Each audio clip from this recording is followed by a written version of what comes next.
Bismillahirrahmanirrahim. Assalamualaikum warahmatullahi wabarakatuh. Alhamdulillah, wassalatu wassalamu ala rasulillah wa ala alihi wa ashabihi wa man wala wala hawla wala quwwata illa billah. Segala puji bagi Allah Azza wa Jalla yang telah memberikan nikmatnya kepada kita semua. Salawat serta salam senantiasa tercurahkan kepada junjungan kita Nabi besar Muhammad sallallahu alaihi wasallam.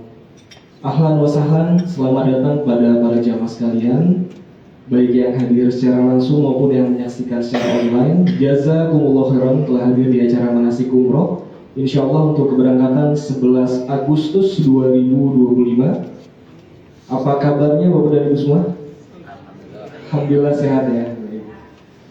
Baik Bapak dan Ibu yang dirahmati Allah, susunan kegiatan pada hari ini yang pertama, setelah sambutan ini nanti akan langsung ke sesi inti manasik yang akan disampaikan oleh Ustadz Abdullah Syafi'i. Alhamdulillah beliau sudah hadir bersama kita. Kemudian sesi kedua adalah informasi terkait teknis keberangkatan. Silakan Bapak Ibu yang baru datang diisi kursinya yang masih kosong. Kemudian sesi kedua adalah informasi terkait teknis keberangkatan. Dan sesi terakhir adalah sesi tanya jawab. Dan acara kita insya Allah akan selesai di waktu zuhur. Dan sebelum Bapak dan Ibu pulang nanti bisa menikmati hidangan makan siang yang disajikan oleh tim kita gitu ya. Dan bagi yang belum membukukan paspor dan bukti vaksin, silakan dikumpulkan ke tim di meja registrasi. Dan di meja Bapak dan Ibu sekalian sudah tersedia alat tulis, silakan dipergunakan. Langsung saja kepada Ustadz Abdullah Syafi'i, kepada beliau kami persilakan. Bismillahirrahmanirrahim. Assalamualaikum warahmatullahi wabarakatuh. Alhamdulillahi rabbil alamin, wa bihi nasta'in wa ala umuri dunya waddin. Wassalatu wassalamu ala asyrafil anbiya'i wal mursalin, Nabiyyina wa habibina Muhammad ibn Abdullah wa ala alihi wa sahbihi wa man sara ala nahjih wastanna bi sunnatihi ila yaumiddin. Qala Allah Ta'ala, ya ayyuhalladzina amanu taqullaha haqqa tuqatih wa la tamutunna illa wa antum muslimun. Wa ba'du.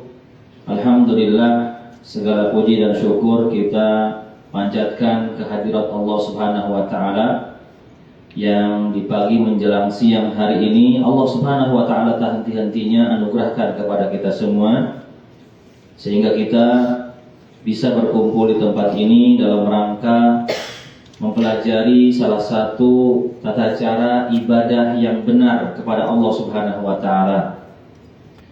Semoga Allah Subhanahu wa Ta'ala terus limpahkan kepada kita nikmat sehatnya, nikmat aman, waktu luang, dan tentunya senantiasa Allah jaga iman dan Islam kita.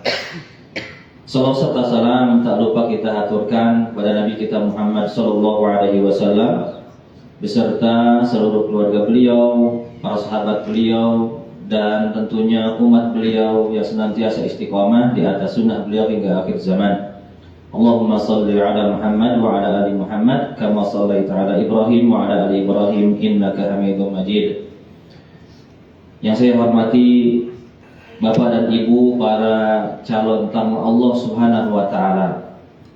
Saya tanya, kira-kira bagaimana kabar Bapak Ibu semuanya? Alhamdulillah sehat. Mudah-mudahan kesehatan ini terus Allah limpahkan sampai kita nanti keberangkatan, sampai kita nanti di tempat tujuan kita, dan sampai kembali lagi pulang ke tanah air. Amin ya rabbal alamin. Baik Bapak Ibu sekalian, di pertemuan yang kemarin kita di virtual sempat kita bahas terkait persiapan kita untuk melaksanakan ibadah umroh, yakni yang kita bahas waktu itu berkaitan dengan dua syarat sahnya diterimanya amal ibadah kita oleh Allah Subhanahu wa taala. Yang baru kita bahas kemarin terkait syarat yang pertama, yakni ikhlas kepada Allah dalam beribadah. Karena ibadah yang kita bangun tanpa didasari oleh ikhlas karena Allah Subhanahu wa taala, artinya masih ada mengharap kita sesuatu selain keridhaan Allah Subhanahu wa taala, hal itu yang akan menyebabkan amal ibadah kita nilainya nol di hadapan Allah Subhanahu wa taala. Sudah kita bahas panjang lebar, ya, kurang lebih seperti itu. Kemudian syarat yang kedua adalah mutaba'ah, mengikuti petunjuk dan syariat Nabi Muhammad sallallahu alaihi wasallam. Baik Bapak Ibu sekalian yang dirahmati oleh Allah Subhanahu wa taala, saya mungkin perlu bertanya dulu. Mohon maaf sebelumnya. Dari Bapak dan Ibu sekalian, mungkin sudah ada yang sebelumnya melaksanakan ibadah haji atau umroh. Maksudnya ini bukan kali pertama. Kira-kira dari Bapak Ibu sekalian ada yang pernah melaksanakan haji dan umroh sebelumnya? Bisa angkat tangan? Mohon maaf, biar saya bisa tahu. 1, 2, 3, 4 mungkin ya. Sudah Mas? Sudah pernah, berarti 5 orang. Berarti sisanya ini perdana Bapak Ibu ya. Baik. Bagi yang belum pernah melaksanakan ibadah umroh, saya kasih sedikit gambaran bahwa ibadah umroh itu mudah, tidak sulit. Jangan terbayang bahwa ibadah umroh itu atau haji itu sulit. Karena pada dasarnya ibadah kepada Allah Subhanahu wa taala itu Allah jadikan mudah semuanya. Selama kita mau mengikuti petunjuk Nabi Muhammad sallallahu alaihi wasallam. Ya. Baik. Karena ini penting, makanya kita agendakan di pra-keberangkatan itu ada manasik. Ya. Kita sama-sama mereview ulang atau mengetahui bagaimana sih tata cara ibadah umroh yang sesuai dengan sunnah Rasulullah Sallallahu Alaihi Wasallam. Karena Rasulullah SAW beliau bersabda, "Khudhu anni manasikakum." Ambillah dariku manasik kalian, tata cara ibadah kalian. Kita katakan kemarin bahwa ibadah itu tidak dibangun di atas sekemau kita, harus sesuai dengan yang diajarkan oleh Rasulullah SAW. Karena ini merupakan ibadah yang agung. Para ulama mereka berpendapat bahwa umroh itu hukumnya wajib sekali dalam seumur hidup. Ya. Oleh karena itu Allah Subhanahu wa taala berfirman, "Wa atimul hajja wal umrata lillah." Dan sempurnakanlah ibadah haji dan umroh kalian karena Allah Subhanahu wa ta'ala. Ya, hukumnya adalah wajib sekali seumur hidup. Adapun yang kedua kalinya, ketiga kalinya itu hukumnya adalah sunnah, ya. Tapi mudah-mudahan umroh kita ini umroh yang benar-benar tulus karena Allah Subhanahu wa taala dan benar-benar mengikuti petunjuk Rasulullah sallallahu alaihi wasallam agar ibadah kita bernilai di hadapan Allah Subhanahu wa taala. Baik, ya. Kita perlu bersyukur Bapak dan Ibu sekalian kepada Allah Subhanahu wa taala ketika kita bisa berkesempatan memenuhi undangan Allah Subhanahu wa taala. Karena tidak semua orang yang berkesempatan itu bisa menghadiri panggilan Allah Subhanahu wa taala. Banyak faktornya, beragam. Ada yang karena faktor biaya, ada yang karena faktor masih belum siap karena perasaan cemas, takut ini dan itu. Ada yang punya tekad kuat mau berangkat, qadarullah Allah berikan sakit misalnya, gitu ya. Nah, kita bersyukur pada Allah Subhanahu wa taala diberikan kemudahan, kesempatan untuk mau memenuhi panggilan Allah Subhanahu wa taala.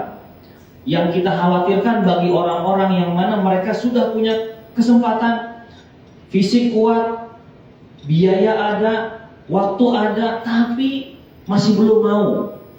Ya, dikhawatirkan orang-orang seperti ini yang mereka itu terhalang dari kebaikan. Ini sebagai motivasi kita. Kita bersyukur pada Allah Subhanahu wa taala digerakkan hati kita mau memenuhi panggilan Allah Subhanahu wa taala. Sebagaimana dalam hadis yang bisa Bapak Ibu lihat, ya, barang siapa yang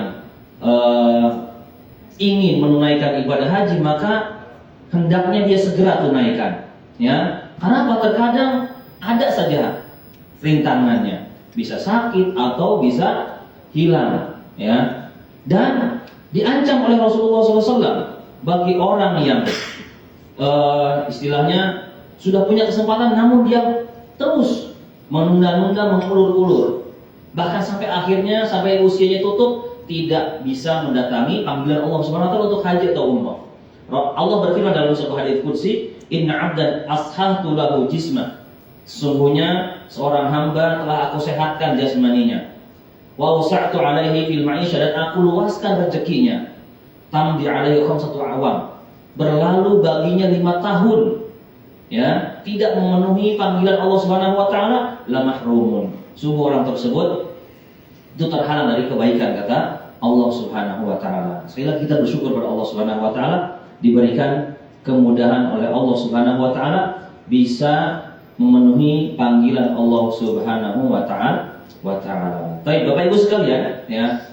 Sebelum kita masuk kepada proses tahap demi tahap proses ibadah umrah, beberapa hal yang harus kita persiapkan seperti halnya pagi hari ini, ya. Yang pertama yang perlu disiapkan oleh seorang yang akan melaksanakan ibadah umrah, tentunya bukan hanya ibadah umrah, ibadah yang lain. Perlu kita mengetahui ilmu yang terkait dengan ibadah umrah tersebut. Bagaimana tata cara yang benar, apa saja penghalang-penghalang dan seterusnya. Keikhlasan sudah kita bahas pada pertemuan virtual malam lalu, ya. Kemudian ketakwaan, insya Allah ini akan kita bahas nanti pada kajian keberangkatan di hari sesi 2, ya, di hari Rabu mendatang, insya Allah, ya. Apa kita bahas terkait masalah takwa, ya, via Zoom nanti insya Allah. Kemudian kesabaran dan ketabahan. Ini juga insya Allah poin yang akan kita bahas pada pembahasan di kajian malam itu, ya. Kemudian tentunya biaya. Ya, kami percaya dan yakin bahwa Bapak Ibu sekalian tentunya ketika sudah bertekad bulat ingin melaksanakan ibadah haji atau umrah itu sudah mempersiapkan biaya untuk perjalanan, ya. Kemudian fisik, Bapak Ibu sekalian. Dari sekarang dijaga, ya, fisik. Dibantu dengan sedikit berolahraga. Karena nanti kita akan melaksanakan rangkaian ibadah yang menggabungkan antara fisik dan biaya, ya. Akan banyak berjalan kaki. Mungkin dari mulai sekarang masih ada waktu kesempatan 1 pekan, ya, dibantu dengan kita mulai sedikit demi sedikit berjalan kaki, ya, olahraga, supaya apa, nanti ketika pelaksanaan kita dalam kondisi fit, prima, seperti itu, ya. Tawakal kepada Allah Subhanahu wa taala. Insyaallah juga akan menjadi bahan pembahasan kita pada kajian keberangkatan insya Allah. Kemudian selalu husnudzon kepada Allah Subhanahu wa taala, berprasangka baik kepada Allah Subhanahu wa taala bahwa rangkaian ibadah yang akan kita laksanakan ini adalah mudah. Allah akan berikan pertolongan, Allah akan berikan keamanan dan keselamatan kepada kita, ya, dan seterusnya. Yang terakhir, kita perlu mencari teman yang baik dalam perjalanan melaksanakan ibadah umroh. Tujuannya apa? Supaya kita senantiasa berada di atas kebaikan, ya, karena teman baik itu punya pengaruh. Baik, Bapak Ibu sekalian, sedikit kami paparkan bahwa bahwasanya umroh itu memiliki syarat tersendiri, ya, syarat tersendiri. Kalau kemarin kita bahas terkait masalah syarat diterimanya amal ibadah secara umum, kita bahas sekarang syarat secara spesifik dari ibadah umroh itu sendiri. Yang pertama Islam, balik berakal. Ketiga, keempat merdeka, kemudian memiliki kemampuan. Yang keenam bersama mahram. Ini menurut pendapat yang paling kuat, pendapat yang lebih kehati-hatian. Ya, bagi wanita hendaknya didampingi oleh mahramnya. Tapi ini syarat-syarat ibadah umroh. Baik, Bapak Ibu sekalian yang dirahmati oleh Allah Subhanahu wa taala, ibadah umroh itu kita katakan tadi mudah, ya. Rukunnya hanya tiga rukunnya. Ihram, kemudian tawaf, yang ketiga sa'i. Cuma tiga, ya. Ihram, tawaf, dan sa'i. Sudah ini aja, ya. Insya Allah ini mudah, gak sulit, ya. Kita paparkan apa itu ihram, bagaimana ihram, apa saja yang harus kita kerjakan sebelum ihram, kemudian tawaf, apa itu, bagaimana pelaksanaannya, kemudian sa'i, ya. Ini tiga rukun dalam pelaksanaan ibadah umroh, ya. Baik, sebagai motivasi kepada Bapak dan Ibu sekalian, ya, bahwa kita melaksanakan rukun-rukun yang harus kita kerjakan selama ihram itu memiliki keutamaan tersendiri, ya. Memiliki keutamaan supaya kita apa? Ketika kita melaksanakan rangkaian ibadah umroh tersebut, kita bisa memaknai, merenungi, meresapi supaya kita lebih bermakna dalam beribadah, ya. Apa keutamaannya? Keutamaannya kata Rasulullah SAW dalam sebuah hadis, fa innaka idza kharajta min baitika taqumul baital haram. Sungguhnya engkau ketika engkau keluar dari rumahmu, kata Rasulullah SAW, ketika ditanya oleh para sahabat yang ingin melaksanakan ibadah haji atau umroh itu, ditanya, engkau ketika keluar dari dalam rumah, ya, menuju ke Baitullah Al-Haram, la tad'u naqatuka, tidaklah kendaraanmu, dalam hal ini Rasulullah SAW menyebutkan hewan unta. Ketika unta tersebut mengangkat kakinya, itu dicatat oleh Allah Subhanahu wa taala satu kebaikan. Ya. Diangkat satu kebaikan. Dan ketika dia menurunkan kakinya, itu dianggap satu kebaikan. Bayangkan Ibu, Bapak sekalian, dari tanah air kita sampai ke tanah haram, berapa langkah yang dilangkahkan kalau kita sekiranya menggunakan kendaraan hewan. Dan Allah Maha tahu bisa mengkonversi antara seseorang ibadah haji atau umrah menggunakan hewan maupun menggunakan pesawat. Allah Maha mampu, Maha mudah bagi Allah Subhanahu wa taala, ya. Allah Maha mampu untuk mengkonversi dari kendaraan mesin ke kendaraan hewan yang dilangkahkan dengan kakinya, ya. Bayangkan satu kebaikan dan dihapus satu keburukan dari dosa-dosa yang kita kerjakan kepada Allah Subhanahu wa taala. Wa amma ra'ataka ba'da tawaf. Kita nanti disyariatkan setelah tawaf itu, Bapak Ibu sekalian, ada melaksanakan sholat sunnah setelah tawaf, menghadap ke Ka'bah di belakang makam Ibrahim. Pahalanya itu seperti membebaskan satu anak dari keturunan Nabi Ismail alaihissalam, ya. Melaksanakan 2 rakaat sholat sunnah setelah tawaf. Wa amma tawafuka bis Shafa wal Marwah. Adapun kamu, kata Rasulullah SAW, melaksanakan sa'i, mengelilingi bukit Shafa dan Marwah. Kata Rasulullah SAW, pahalanya seperti membebaskan 70 orang budak. Masya Allah. Ya, tentunya biaya yang sangat besar. Membebaskan budak itu gak sedikit. Ya, diganjar oleh Allah SWT ketika kita sa'i, pahalanya seperti membebaskan berapa? 70 orang budak. Ya. Kemudian kata Rasulullah SAW, kita potong hadisnya, wa amma halakuka roksak. Adapun kamu mencukur kepalamu, mencukur rambutmu, ya, setiap satu helai rambut yang dicukur, kata Rasulullah SAW, maka itu akan menghapuskan dinilai satu kebaikan. Setiap satu lembarnya, satu helai rambut yang kita cukur, dan akan menghapuskan satu keburukan, kata Rasulullah SAW. Ini pahala bertahalul, memotong rambut. Makanya kami mengajak Bapak Ibu sekalian, nanti ketika tahalul dipotong rata rambutnya. Yang paling afdol nanti dengan cara digundul, alias botak klimis. Boleh dipotong pendek, ya. Bayangkan kalau semuanya tercukur, dihitung berapa helai rambut kita yang tercukur. Pahalanya itu satu helainya itu menghapuskan keburukan, mendapatkan satu kebaikan, ya. Insya Allah akan kita lanjutkan nanti di pembahasan sa'i. Tahalul, ya. Baik.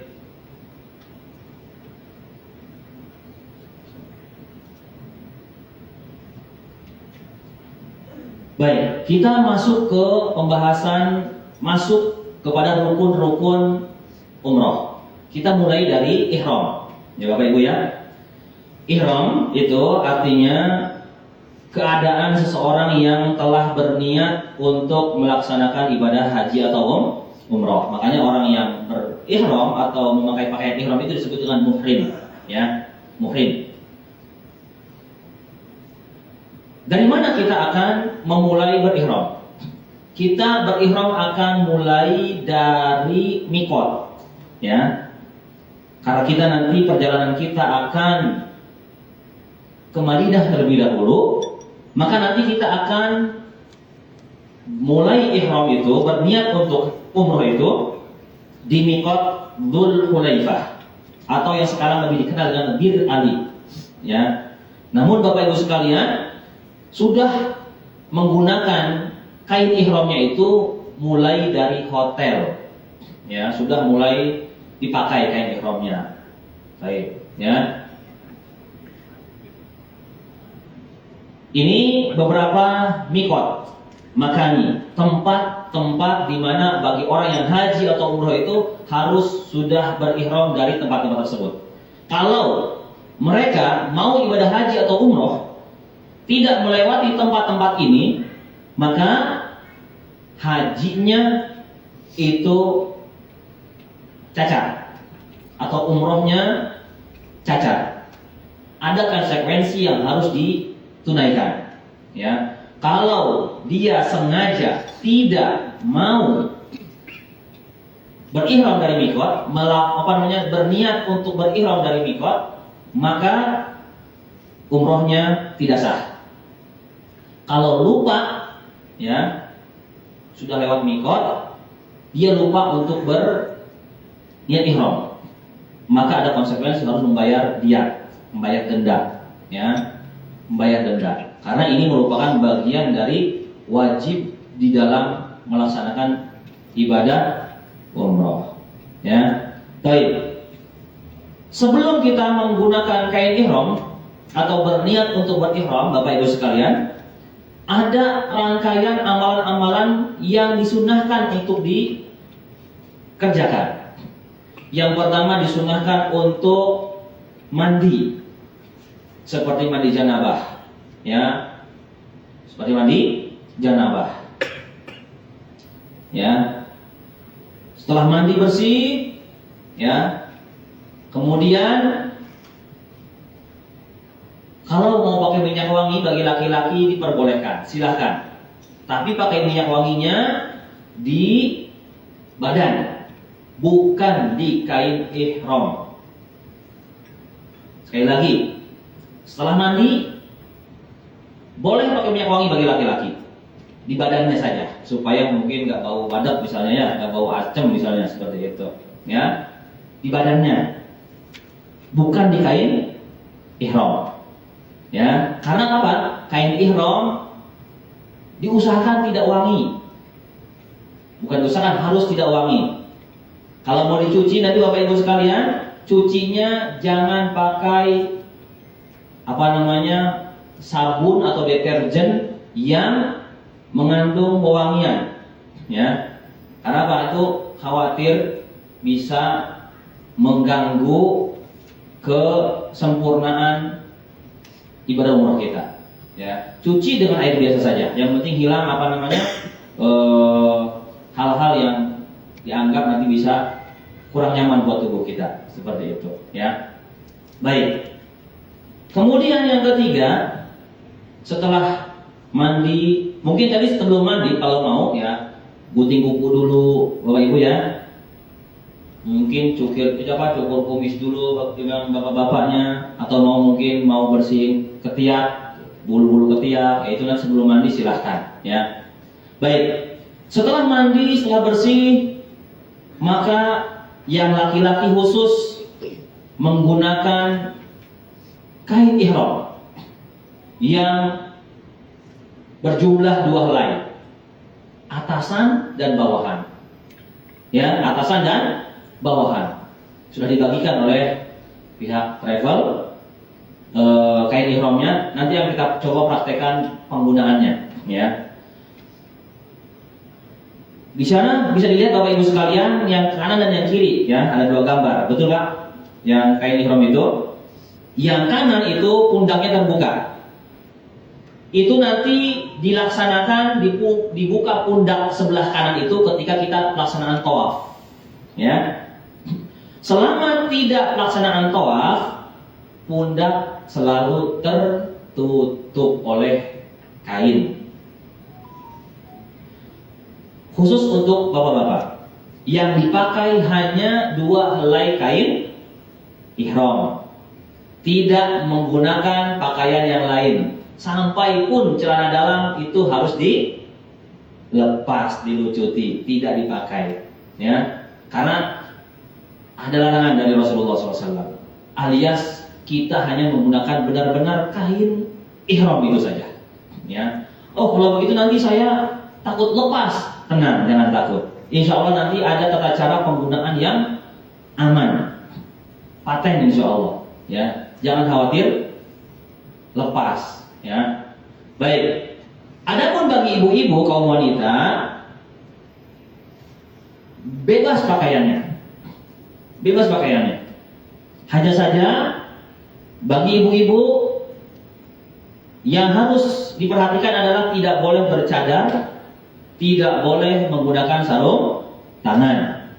Bagi yang terbiasa pakai cadar, berarti nanti harus dibuka cadarnya, ya, ketika pelaksanaan umroh. Yang biasa pakai sarung tangan juga harus dilepas. Selain itu, ibu-ibu boleh pakai pakaian yang apapun selama menutup aurat dan tidak menyingkap aurat, ya. Namun nanti untuk pelaksanaan, ibu-ibu akan diminta untuk pakai seragam travel Namira. Supaya apa? Supaya mudah dikenali ketika pelaksanaan ibadah umroh. Karena kan ketika pelaksanaan ibadah umroh itu ramai, masya Allah, ya. Ketika tawaf, ketika sa'i, supaya mudah, oh ini zaman Namira, gitu ya. Supaya mudah. Kaos kaki tetap dipakai, ya. Nggak ada larangan-larangan lain. Bagi wanita hanya larangannya adalah hanya menggunakan cadar dan sarung tangan, itu saja, ya. Selainnya seperti biasa, kaos kaki, ya, kerudung dan seterusnya boleh dipakai oleh kaum wanita. Kemudian Setelah selesai persiapan itu semuanya, ketika kita sampai di mikot, kita berniat dalam hati untuk melaksanakan umroh. Ya, dikoreksi niatnya. Kita harus benar-benar berniat umroh ini hanya untuk mengharap ridho Allah Subhanahu wa taala, bukan karena yang lain. Bukan karena ingin dipandang, bukan karena ingin disebut bu haji, bu hajah misalnya, ya, atau disebut orang hebat misalnya. Hindarkan niat-niat itu semuanya. Yang kita niatkan, hadirkan dalam hati kita, niat hanya ingin mendapat pahala di sisi Allah Subhanahu wa taala, ya. Setelah itu kita ikrarkan dengan kita ucapkan dalam lisan kita, ya, labbaik Allahumma umrah atau labbaika umrah, ya. Diulang Bapak Ibu ya, bisa diikuti. Labbaik Allahumma umrah. Mudah. Ketika kita sudah berniat, kemudian kita sudah mengikrarkan, ibaratnya ikrar talbiyah tersebut ibaratnya seperti dalam sholat itu takbiratul ihram Bapak Ibu sekalian.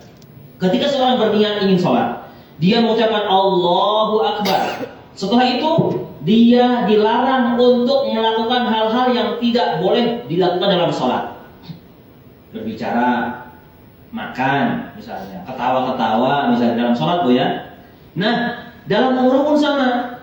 Ketika kita sudah berniat dalam hati, kita ikrarkan dengan labbaik Allahumma umrah, maka ada larangan-larangan yang tidak boleh dilanggar.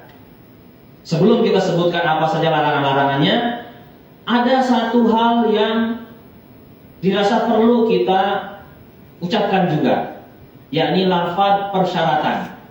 Lafaz persyaratan ini tujuannya kalau sekiranya, naudzubillah, ya, ketika kita dalam pelaksanaan umroh tersebut ada hal yang merintangi kita, ada gangguan, ada halangan, sehingga kita tidak bisa menyempurnakan umroh kita bisa bertahallul dimanapun kita berada, ya. Lafaz persyaratannya mudah. Allahumma mahilli haitsu habastani, ya Allah tempat tahallulku di mana saja engkau menahanku. Dengan demikian kalau kita terhalang oleh rintangan, gangguan, maka ketika kita tidak bisa menyempurnakan ibadah umroh tersebut, kita bisa bertahallul dimanapun kita berada. Harapan kita tentunya kita selama pelaksanaan umroh tidak ada gangguan sedikit pun, lancar dari awal sampai akhir. Baik, ya. Setelah kita melafalkan ikrar untuk berumroh, niat dalam hati, mengikrarkan juga lafaz persyaratan, maka Bapak Ibu sekalian, kita sudah menjadi seorang yang mu'tamir, ya, menjadi seorang yang muhrim. Perbanyaklah bertalbiyah. Saya yakin Bapak Ibu semuanya sudah hafal semuanya. Labbaik Allahumma labbaik, labbaik la syarika laka labbaik, innal hamda wan ni'mata laka wal mulk la syarika lak. Sudah hafal Bapak Ibu ya? Saya yakin sudah hafal. Ya, coba kita sama-sama deh ya. Coba kita sama-sama. Labbaik Allahumma labbaik, labbaik la syarika laka labbaik, innal hamda wan ni'mata laka wal mulk la syarika lak. Dari mulai kita ihram sampai kapan? Sampai kita sebelum melaksanakan tawaf. Kalau begitu lumayan dong, pegel nanti mulut gitu ya. Jangan khawatir ya, dibaca semampunya, sekuatnya. Bukan berarti dari awal sampai akhir terus dibaca, enggak. Kalau ibu-ibu selama perjalanan misalnya capek, lelah, pengen istirahat, silahkan istirahat, berhenti. Mau tidur, tidur silahkan. Mau makan, makan silahkan, enggak masalah. Nanti kalau sudah Segar lagi, baca lagi labbaik Allahumma labbaik terus sampai sebelum tawaf. Ya, sebanyak-banyaknya dibaca talbiyah tersebut. Baik, ya. Nah, ini ada sedikit permasalahan dalam masalah ihram, ya. Tidak ada sholat khusus untuk ihram. Sekali lagi, tidak ada sholat khusus untuk ihram. Jadi nanti Bapak Ibu setelah pakai ihram, setelah berniat dalam hati, itu tidak ada sholat khusus. Nggak ada sholat khusus. Nanti kita akan singgah di mikot, Bir Ali.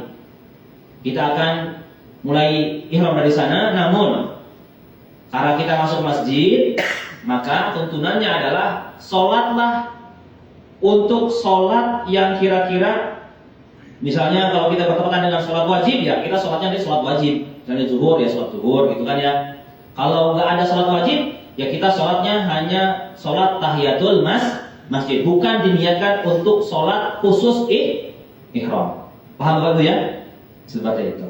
Ya, baik. Berikutnya, ini dia larangan-larangan selama berihram. Tadi kita katakan, ketika seorang mengucapkan labbaik Allahumma umrah, itu seperti seseorang mengucapkan takbir Allahu Akbar dalam sholat. Dia nggak boleh lagi ngobrol, nggak boleh makan, nggak boleh yang lain-lain, karena sedang sholat.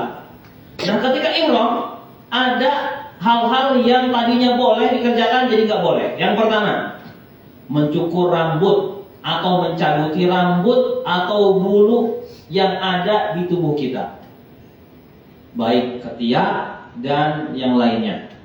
Ya, makanya kalau Bapak Ibu mau misalnya mencukur atau mau motong rambut atau motong kumis Bapak-bapak, itu dikerjakannya tadi sebelum berihram atau sebelum mandi. Ya, misalnya kumis, gitu ya, atau ketiak misalnya takutnya gatal gitu kan. Itu jangan sengaja ketika sudah berihram, misalnya sengaja dicukurkah atau dicabutkah, itu akan terkena fidyah nanti, denda nanti. Ya, salah satu pilihannya dendanya itu adalah memotong seekor kambing, lumayan, ya, seharga satu kambing misalnya anggap 3 juta atau 4 juta. Daripada buat bayar denda, mendingan buat beli oleh-oleh, dibawa pulang ke tanah air. 2, memotong kuku nggak boleh kalau sudah ihram. Makanya tadi sebelum mandi silahkan dibersih-bersihkan kukunya, dipotong-potong. Nanti mungkin boleh silahkan bawa gunting kuku, tapi simpannya di koper bagasi, koper besar, ya. Jangan dibawa ke kabin, nanti jadi masalah, ya. Bisa disita atau bahkan kadang-kadang ditahan, ya, ditahan, dicurigai dan lain sebagainya. Ya, kemudian yang nggak boleh memakai minyak wangi kalau sudah berihram, siapapun, bapak-bapak maupun ibu-ibu, ya, baik di badan maupun di pakaian, nggak boleh. Makanya tadi bagi bapak-bapak kalau mau pakai minyak wangi di badan sebelum ihram, setelah mandi, hindari terkena kain ihram, ya. Adapun ibu-ibu ada larangan khusus dari Rasulullah SAW di dalam ihram maupun di luar ihram. Tidak menggunakan parfum yang semerbak yang membuat kaum laki-laki terpesona dan seterusnya, ya. Baik. Yang keempat, memakai penutup kepala bagi laki-laki itu dilarang. Jadi nggak boleh pakai topi kah, peci sekalipun nggak boleh, dilepas. Ya, adapun bagi ibu-ibu ya tetap pakai kerudung. Yang kelima, memakai cadar atau sarung tangan bagi wanita ini nggak boleh. Ya. Kemudian bagi laki-laki memakai pakaian yang membentuk tubuh dan berjahit. Sekali lagi tadi saya katakan, sampai celana dalam pun dicopot, dilepas, ya, diganti hanya dengan kain ihram, ya. Yang ke-7, memakai sepatu atau khuf yang menutup mata kaki, itu dilarang bagi laki-laki. Bagi ibu-ibu tidak ada larangan, ya bebas. Sekali lagi kalau ibu-ibu larangannya hanya pakai cadar dan sarung tangan saja. Nah, poin 1 sampai 7 tadi kalau dilanggar, Pak, ya itu konsekuensinya harus bayar fidyah. Tadi salah satu pilihannya adalah memotong seekor kambing. Jangan nggak apa-apa deh, saya mau langgar aja, saya mau beli kambing nggak apa-apa, gitu kan ya. Jangan seperti itu, ya. Kita jaga larangan tersebut, ya, sama-sama seperti itu. Saling mengingatkan. Ketika ada teman, rombongan, kok melanggar ihram, ingatkan. Kalau lupa, Bapak Ibu sekalian, itu nggak masalah. Asal jangan disengaja atau nggak tahu, saya nggak tahu ini hukumnya, nggak masalah. Tidak terkena kewajiban untuk membayar dan denda atau fidyah. Paham Bapak Ibu ya? Kedelapan, yang nggak boleh juga meminang. Misalnya ketemu sama calon pasangan di sana, saya mau pinang nih, lagi ihram padahal nggak boleh, ya, nggak boleh. Apalagi melangsungkan akad nikah, itu nggak boleh, ya. Tahan deh, nanti setelah ihram, setelah selesai umroh baru mau nikah, silahkan, gitu ya. Yang ke-9, mencumbui istri, ya, dengan perkataan maupun penglihatan. Yang berpasangan nanti Bapak Ibu, ya, hati-hati, ya, tahan sejenak, ya, paling sehari, ya, insya Allah dari perjalanan sampai selesai itu, gitu ya. Yang ke-10, berhubungan intim. Ini nggak boleh, apalagi ini lebih besar lagi. Tuntutannya adalah dendanya, fidyahnya adalah dengan seekor unta, ya, berapa puluh juta itu, ya, harus memotong satu ekor unta. 11, terakhir berburu hewan darat. Insya Allah saya yakin, percaya Bapak Ibu sekalian nggak ada yang punya niat ingin berburu hewan darat di sana. Dan selama di tanah haram, hindari kita mengganggu makhluk Allah Subhanahu Wa Taala karena ada larangan khusus, ya, membunuh hewan, bahkan pohon pun nggak boleh dipatahkan, nggak boleh ditebang, ya, selama di tanah haram itu. Nanti insya Allah akan kita bahas selama perjalanan, ya, hal-hal apa saja yang nggak boleh selama di tanah haram. Hal-hal yang boleh dipergunakan atau dilakukan selama ihram, pakai cincin silahkan, ya, boleh.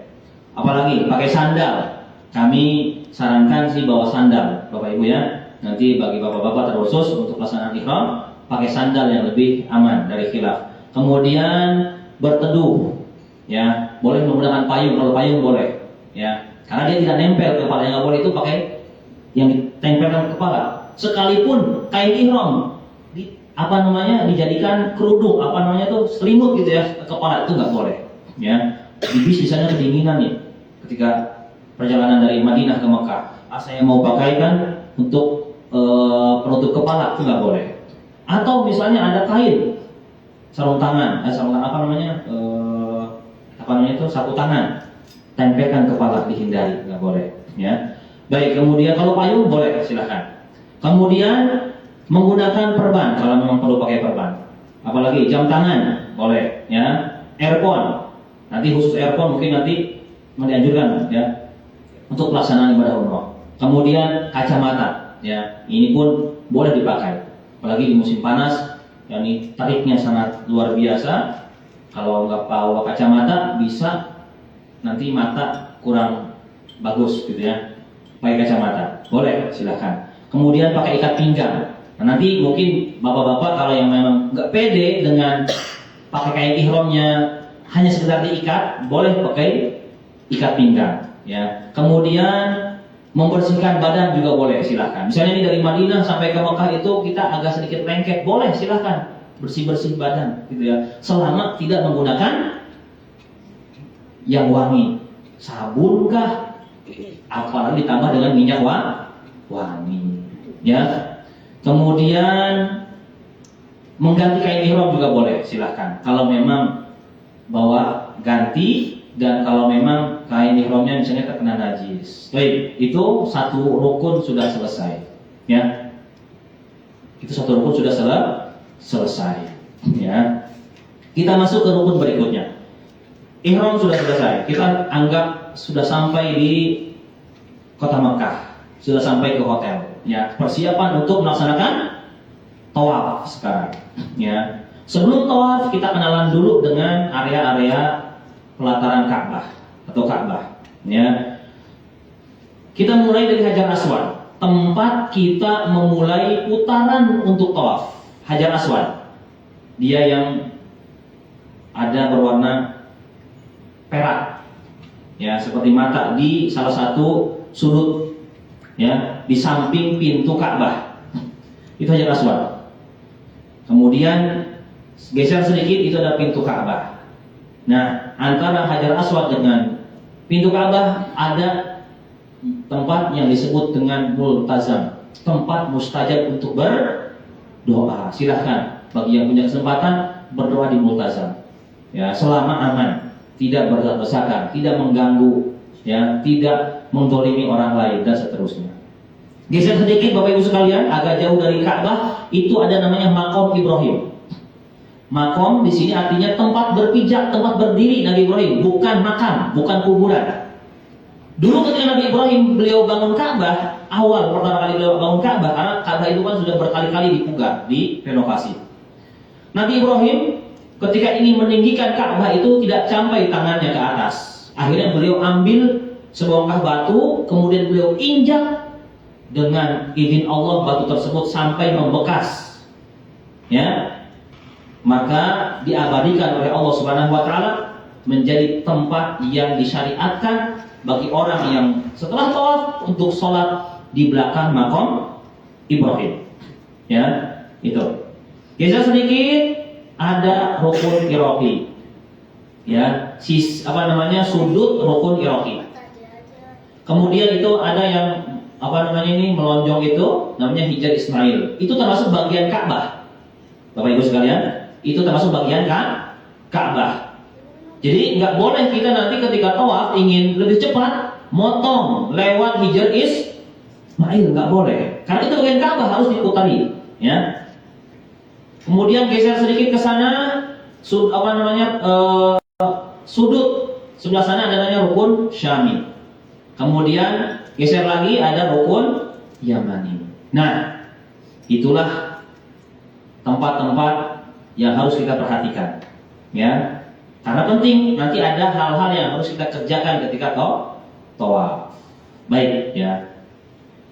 Selanjutnya, ya, kita bisa dibayangkan Bapak Ibu ya, kita mulai dari hotel, ya.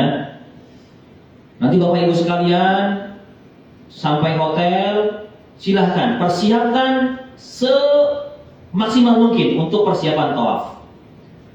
Bersih-bersih badan kalau memang perlu. Tapi sekali lagi hindari pewangian, minyak wangi atau sabun, ya. Kemudian jangan lupa berwudu dari hotel. Kenapa? Karena syarat sahnya tawaf adalah suci dari hadas besar maupun kecil. Ya. Karena tawaf itu seperti sholat. Bedanya sholat itu nggak boleh berbicara, tapi kalau tawaf boleh berbicara. Dari hotel sudah wudu.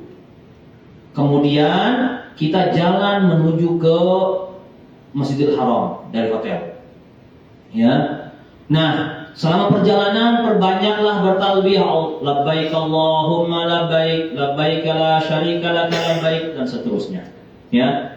Ketika sampai di pelataran Masjid Haram, kita ingin masuk ke pintu Masjidil Haram, jangan lupa baca doa masuk masjid. Allahumma ftahli abwaba rahmatik. Ya, Allahumma ftahli abwaba rahmatik. Langkahkan kaki kanan terlebih dahulu. Dan bukan cuma ketika mau masuk Masjidil Haram. Doa ini dibaca di semua masjid ketika kita mau masuk masjid. Langkahkan kaki kanan, dahulukan ketika masuk. Allahumma ftahli abwaba rahmatik. Ya. Kemudian ada satu anjuran. Ini pun menjadi khilaf para ulama. Ketika melihat Ka'bah itu ada yang menganjurkan membaca Allahumma antas salam wa minkas salam, ya, dan seterusnya, ya. Ada yang menganjurkan Allahumma antas salam wa minkas salam fahayyina rabbana bis salam, ya. Kalaupun tidak dibaca tidak mengapa, Ya, tidak mengapa. Sekali lagi Allahumma antas salam wa minkas salam fahayyina rabbana bis salam. Kalaupun tidak dibaca tidak mengapa. Ya. Kemudian kita masuk pelataran masjid, kemudian nanti turun ke area tawaf ke bawah, ya, dengan eskalator atau tidak nanti ya tergantung kondisi nantinya. Kita akan mulai start awal tawaf itu dari Hajar Aswad. Ya. Kalau mungkin kita bisa menyentuh Hajar Aswad itu bagus. Kalau mungkin. Ya. Kalau mungkin. Kalau tidak, cukup berisyarat melambaikan tangan.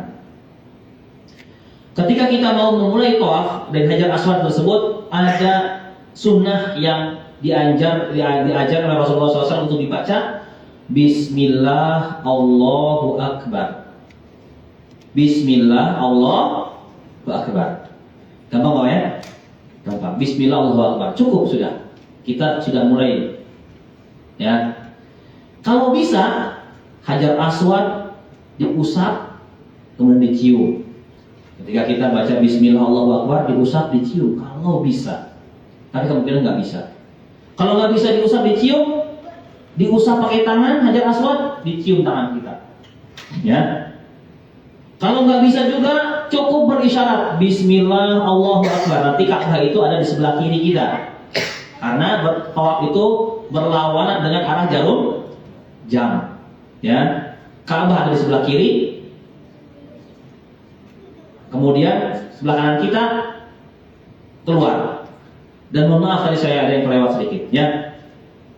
Sebelum tawaf kita membuka, yang laki-laki membuka pundak sebelah kanan yang disebut dengan ittiba. Dulu ini sebabnya kenapa Rasulullah SAW memerintah untuk ittiba membuka pundak sebelah kanan. Dulu ketika Rasulullah SAW dilarang dengan para sahabatnya untuk tawaf di Ka'bah, kemudian datang musim berikutnya Rasulullah SAW bisa melaksanakan tawaf di Ka'bah. Rasulullah SAW sengaja ingin memperlihatkan kepada orang-orang kafir Quraisy bahwa otot tubuh kaum muslimin ini kekar-kekar, makanya dibuka yang sebelah kanan. Itu sejarahnya, ya, dan dilestarikan hingga hari ini. Jadi yang laki-laki ittiba, dibuka pundak sebelah kanan ketika tawaf. Ya. Baik. Berikutnya kita mulai dari Hajar Aswad, melangkahkan kaki. Ya. Nah, tidak ada bacaan khusus yang dibaca dari Hajar Aswad sampai ke Rukun Yamani. Nggak ada doa khusus, nggak ada bacaan khusus. Boleh bapak-bapak baca Al-Quran, boleh baca doa, boleh baca sholawat kepada Nabi Muhammad SAW, Allahumma sholli ala Muhammad wa ala ali Muhammad, dan seterusnya. Ya. Mana yang afdol? Yang afdol adalah bapak, ibu sekalian, silahkan panjatkan doa kepada Allah Subhanahu Wa Taala. Tentunya kita ketika mau berangkat umrah ini kan kita mau meminta banyak hal pada Allah Subhanahu Wa Taala. Siapkan dari sekarang doa-doa, ya. Dimulai dari doa untuk diri kita sendiri, ya. Setelah doa untuk diri kita sendiri sudah semuanya terpenuhi, untuk yang terdekat dengan kita, anak, istri, orang tua, kakak, adik kerabat. Kemudian berikutnya teman, kalau ada yang nitip doa apalagi, gitu ya. Kan biasanya nanti tolong dong doakan saya di depan Ka'bah. Nah, bisa.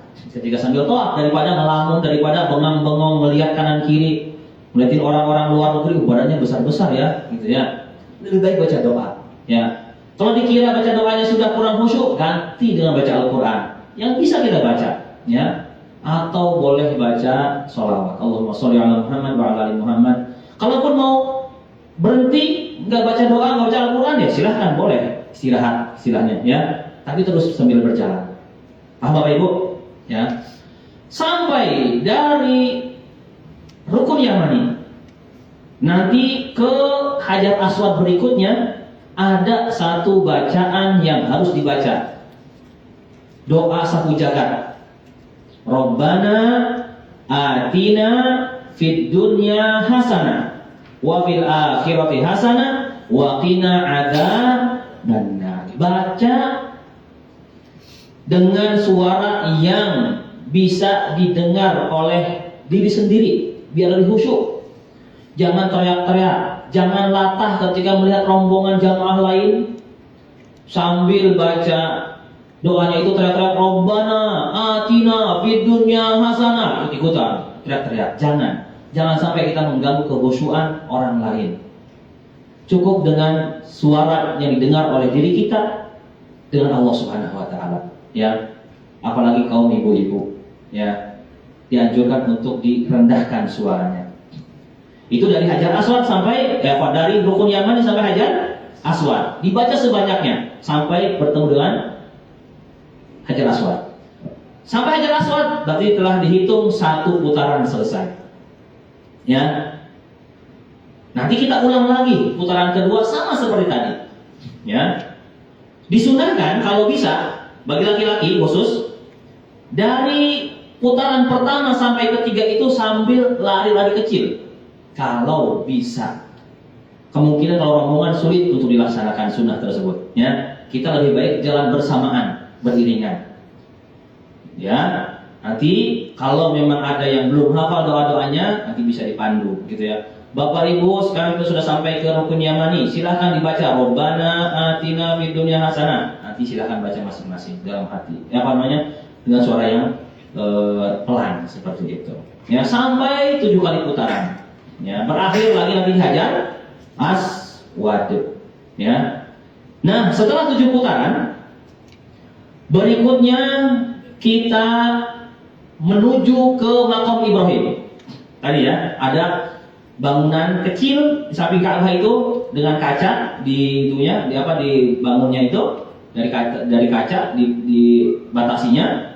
Nanti kita akan sholat di belakang makam Ibrahim menghadap Ka'bah.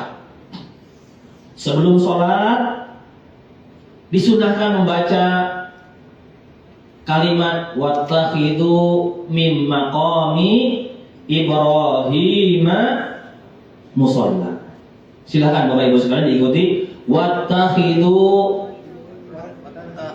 mim maqami Ibrahim musalla. Ya, nanti insyaallah kita pandu juga kalau memang belum hafal. Wattakhidhu mim maqami Ibrahim musalla, kemudian kita siap-siap sholat. Senantiasa diperhatikan wudunya, jangan sampai batal. Bagaimana kalau kita sudah tawaf batal? Karena kan tawaf itu syarat sah, wudu itu syarat sah tawaf. Nanti kalau memang ketika tawaf ada yang batal, segera berwudu kembali karena di pinggiran pelataran tawaf itu ada gentong-gentong air zam-zam, bisa wudu di sana, ya, tanpa harus pulang dari awal, tinggal dilanjutkan saja, ya. Kemudian sholat tadi setelah tawaf, yang pahalanya itu seperti membebaskan 1 anak dari keturunan Nabi Ismail. Menghadap Ka'bah di belakang makam Ibrahim. Rakaat pertama setelah baca Al-Fatihah, baca surat Al-Kafirun. Qul ya ayyuhal kafirun. Rakaat pertama, sunnahnya itu. Rakaat kedua sunnahnya setelah baca Al-Fatihah, baca Qul huwallahu ahad. 2 rakaat sunnahnya. Setelah selesai, nah kalau sudah selesai dari kita melaksanakan sholat sunnah 2 rakaat di belakang makam Ibrahim menghadap Ka'bah, biasanya rombongan akan dipersilahkan untuk mengabadikan momen berdoa di hadapan Ka'bah, ya, diberikan waktu beberapa menit ke depan. Juga biasanya diberikan kesempatan untuk berfoto bersama dengan keluarga, ya, dengan istri, anak misalnya, atau dengan rombongan biasanya, ya, selama tidak mengganggu yang lain, seperti itu. Setelah itu selesai, kalau bisa kita kembali ke Ka'bah sebelum meninggalkan pelataran tawaf, ya, untuk berpisah, ya. Tapi kalau tidak bisa, nggak mengapa, nggak harus. Kita dianjurkan setelah sholat 2 rakaat di belakang makam Ibrahim untuk minum air zam-zam. Minum air Zam-Zam. Bapak Ibu semuanya sudah hafal doa minum air Zam-Zam? Kalau belum hafal nanti akan kita pandu ya. Bisa diikuti untuk mukadimah. Allahumma inni as'aluka ilman nafi'an wa rizqan wasi'an wa shifaan min kulli da. Diminum ya. Diminum airnya. Kemudian disunahkan untuk dibasuhkan ke kepala 3 kali air Zam-Zam tersebut. 3 kali. Sudah. Setelah itu selesai tawaf. Berarti ya kita akan bergeser sekarang menuju ke tempat sa'i, mengelilingi Bukit Sofa dan Marwa sebanyak 7 kali. Ini gambar area sa'i ya, yang dulunya adalah gundukan bukit yang dipergunakan oleh ibunda Nabi Ismail alaihissalam, yakni Hajar, istri Nabi Ibrahim, ketika ditinggalkan oleh Nabi Ibrahim karena perintah Allah Subhanahu wa taala meninggalkan mereka berdua di sana. Nabi Ismail kehausan, perbekalan sudah habis, akhirnya beliau meronta-ronta yang mengharuskan ibunda beliau berlari-lari mencari bantuan, naik ke Bukit Sofa mencari bantuan, tidak ada, lari menuju ke Bukit Marwa, terus sampai 7 kali, dan diabadikan menjadi tata cara manasik haji dan umroh di umat Nabi Muhammad pula ya hal tersebut. Sa'i kemudian ya. Setelah itu kita akan menuju ke area sa'i ya. Ketika kita sudah sampai di tempat yang sudah mulai mau menanjak ke Bukit Sofa, ada bacaan yang dianjurkan untuk dibaca.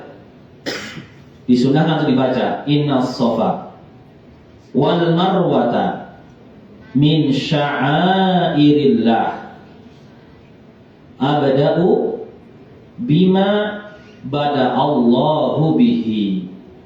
Ini sunnah ya, ini sunnah. Kalaupun tidak dibaca tidak mengapa, tapi kehilangan keutamaan. Insya Allah juga akan kita pandu nanti ya, karena pelaksanaan ibadah umrohnya nanti akan dipandu. Bagi yang belum hafal silahkan diikuti. Yang sudah hafal lebih baik baca sendiri supaya lebih menghayati bacaan yang dibaca ya. Ketika sudah naik sampai di puncak Bukit Sofa, jamaah nanti menghadap kiblat. Nanti akan ada arah kiblat ya, diarahkan arah kiblat menghadap Ka'bah. Kalau terlihat ada doa yang dianjurkan, disunahkan dibaca. Kalaupun tidak dibaca pun sebetulnya tidak apa-apa, tapi sekali lagi kehilangan afdholiyah ya. Allahu Akbar, Allahu Akbar, Allahu Akbar. La ilaha illallah wahdahu la syarikalah, lahul mulku wa lahul hamdu, yuhyi wa yumitu wa huwa ala kulli syai'in qadir. La ilaha illallah wahda anjaza wa'da wa nasara 'abda wa hazamal ahzaba wahda. Dibaca pertama. Setelah baca doa ini, silahkan baca doa bebas sambil menghadap Ka'bah, angkat tangan. Silahkan berdoa apa saja, bebas untuk mendoakan diri sendiri, yang terdekat, anak, istri, orang tua, teman, dan seterusnya ya. Kemudian setelah baca doa bebas, baca lagi doa Allahu Akbar, Allahu Akbar, Allahu Akbar sampai selesai. Kedua ya. Setelah kedua ini selesai dibaca, baca lagi doa bebas yang kedua. Silahkan. Ini sunnahnya. Selesai baca doa bebas kedua, baca lagi Allahu Akbar sampai wa hazamal ahzaba wahdah. 3. Setelah itu baca doa bebas ya. Ini Bapak Ibu sekalian doa yang menurut saya yang paling panjang pelaksanaan umroh. Tapi karena sering dibaca, lama-lama lancar. Ya, lama-lama lancar. Bahkan yang awalnya dipandu lama-lama sudah lancar baca sendiri-sendiri. Lama-lama nggak pakai buku bahkan, karena sudah seringnya dibaca ini. Bayangkan di Bukit Sofa 3 kali dibaca. Ya. Nanti setelah selesai baca doa ini menghadap kiblat, kita akan pergi turun menuju ke Bukit Marwah. Ya. Nanti di pertengahan jalan ada lampu hijau. Bagi kaum laki-laki disunnahkan untuk lari cepat sedikit, ya. Ibu-ibu jalan biasa. Yang laki-laki, ya, yang laki-laki berjalan cepat sambil membaca Rabbighfir warham innaka antal a'azzul akram. Jadi ikuti Pak, Rabbighfir warham innaka antal a'azzul akram sampai ujung lampu hijau, ya. Insya Allah juga ini lama-lama hafal, paling sering dibaca, ya. Nanti ketika sampai di Bukit Marwah, kita sama menghadap kiblat, baca lagi doa Allahu Akbar, Allahu Akbar, Allahu Akbar sampai wahazamal ahzaba wahdah tadi. Setelah selesai baca doa bebas. Setelah itu baca lagi doa Allahu Akbar sampai wahazamal ahzaba wahdah. Yang kedua, setelah itu baca doa bebas lagi. Yang kedua, setelah itu baca doa lagi Allahu Akbar, la ilaha illallah wahdahu la syarikalah sampai seterusnya. Yang ketiga, setelah itu baca doa bebas yang ketiga. Selesai, baru kita jalan lagi menuju Bukit Marwah. Sofa kan ya, Sofa. Nah, Bapak Ibu sekalian, dari Bukit Sofa ke Marwah itu dihitung 1 putaran. Dari Marwah ke Sofa lagi 2. Dari Sofa lagi ke Marwah 3, 4, 5, 6, 7 berakhir di Bukit Marwah. Ini yang lumayan menguras tenaga. Tapi jangan khawatir. Kalau memang dari para jamaah sekalian ada yang lelah, silahkan istirahat dulu. Minum silahkan. Ya. Mau kalau memang bawa cemilan, mau makan silahkan boleh. Tapi jangan lama-lama. Hanya sekedar untuk memulihkan tenaga. Ya. Biar kita selesainya bisa cepat bareng dengan teman-teman yang lain. Ya. Sudah selesai. Ini rangkaian ibadah umroh.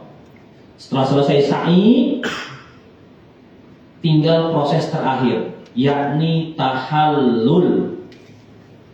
Tahallul itu artinya menghalalkan kembali yang tadi dilarang, seperti cukur kumis, cukur rambut, ya, cabut bulu-bulu atau cukur bulu-bulu, gunting kuku, pakai minyak wangi nggak boleh, dan seterusnya nggak boleh, gitu Bu ya, bapak-bapak. Proses tahallulnya tersebut dengan mencukur rambut kepala. Bagi yang laki-laki,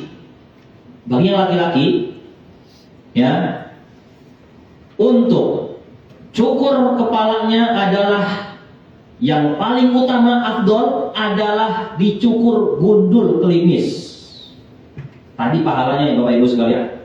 Bagi yang tahallul, 1 helai rambut yang dicukur itu 1 kebaikan menghapus 1 keburukan. Ya.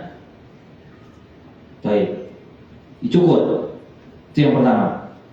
Yang kedua, kalau tidak mau dicukur habis gundul klimis, boleh ditaksir, dipendekkan, tapi diratakan yang paling afdolnya. Paham Bapak Ibu? Ya. Kalau saya nggak mau deh cukur pendek rata, saya pengennya cuma dirapihin, ya silahkan monggo. Tapi sekali lagi, yang afdol adalah yang pertama tadi. Karena Rasulullah SAW beliau mendoakan Allahumma gfir lil muhallikin. Ya Allah, ampunilah orang-orang yang mencukur habis rambutnya. Kata para sahabat, ya Rasulullah, wal muqassirin, doain juga dong. Untuk siapa? Orang-orang yang hanya mencukur pendek. Kata Rasulullah, Allahumma gfir lil muhallikin. Ya Allah, ampunilah orang-orang yang mencukur habis kepalanya. Rambut kepalanya apa? Bukan kepalanya ya. Seperti itu. Sampai 3 kali. Baru yang keempat wal muqassirin. Baru yang keempat dan juga orang-orang yang memendekkan rambutnya. Saya nggak tahu tuh kalau yang cuma berpendapat boleh cuma 3 helai katanya. Ya. Saya nggak tahu kalau itu. Rasulullah SAW yang beliau ajarkan adalah habis atau pendek tapi rata.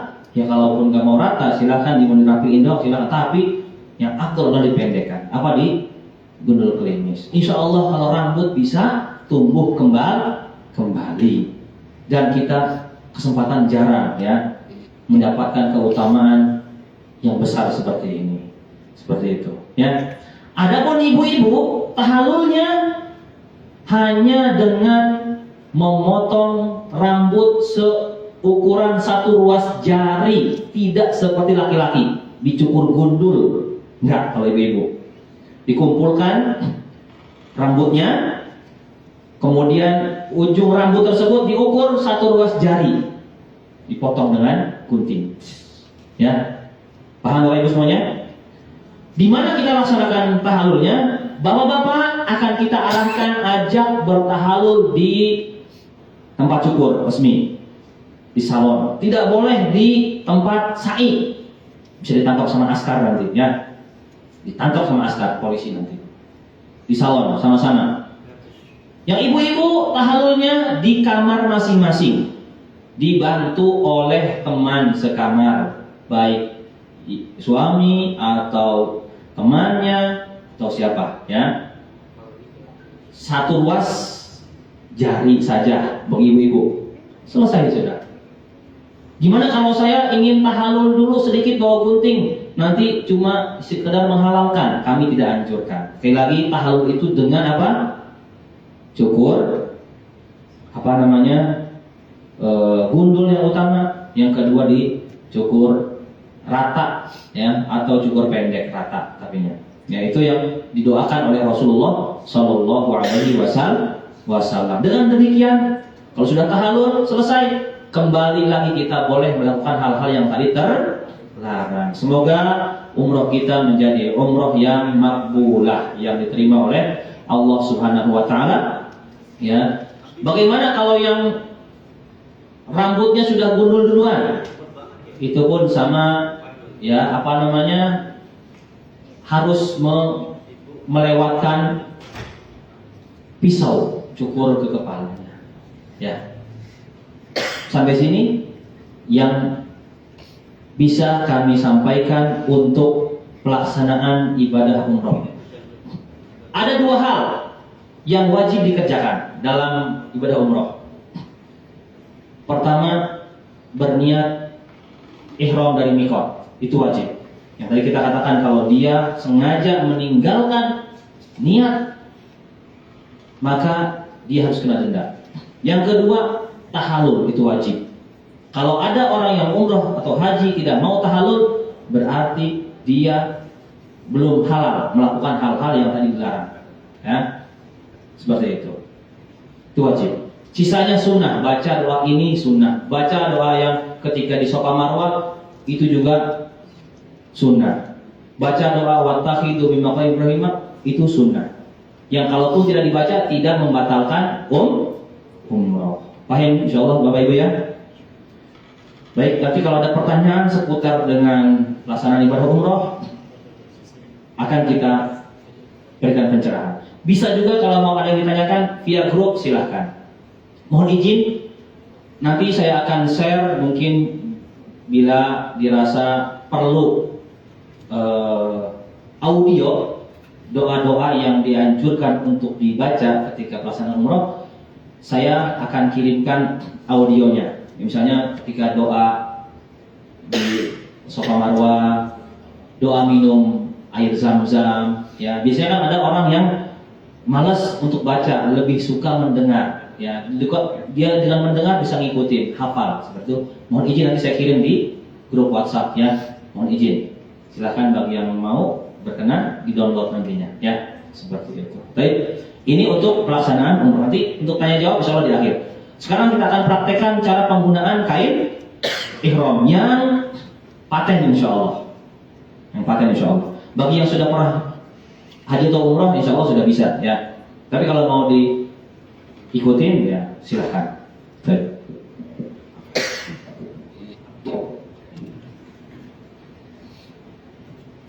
Kita mulai dari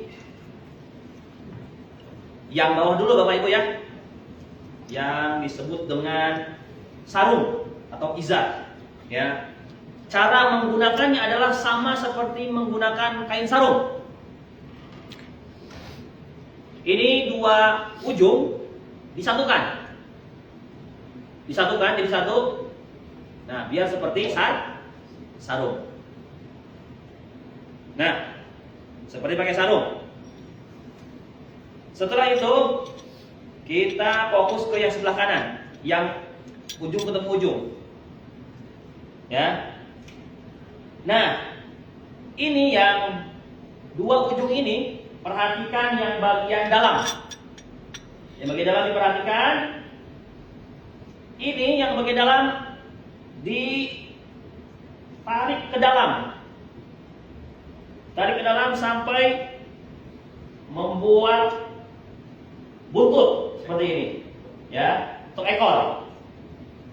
Kemudian yang bagian dalam ini diusahakan sampai ke belakang untuk menutup aurat, ya. Nah, seperti ini. Biar nanti kalau jongkok tidak tersikat aurat. Setelah selesai seperti ini, dilipat ke depan. Ya. Lipat ke depan seperti ini. Kita fokus ke yang kiri. Sama seperti menggunakan sarung, tinggal dirapikan sedikit, ya. Kemudian bebas mau yang mana di atas, apakah mau yang ujung ini atau yang ujung ini, silakan. Kalau saya sih biasanya yang ujung putus, ya, seperti ini. Tinggal diturunkan sedikit demi sedikit sampai terasa kencang. Ini. Kalau dengan cara seperti ini, insya Allah ini nggak terlalu gendut, ya, untuk lipatannya.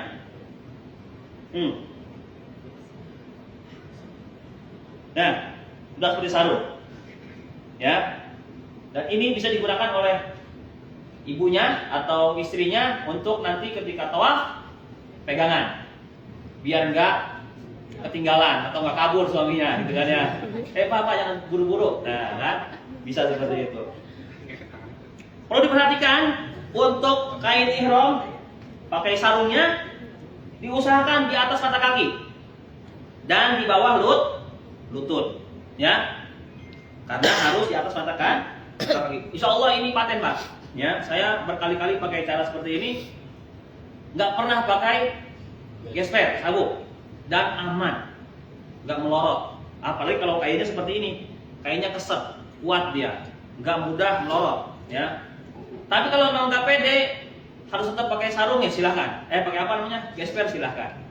Tapi insya Allah dengan cara ini pun sudah sangat kuat, insya Allah. Ya, diupayakan ketika jongkok ini tertutup auratnya. Paham Bapak Ibu, ya? Ini untuk yang sarung. Nanti insya Allah kalau ada yang mau coba praktek, kita bantu di sini. Yang kedua, selendang atasan, ya.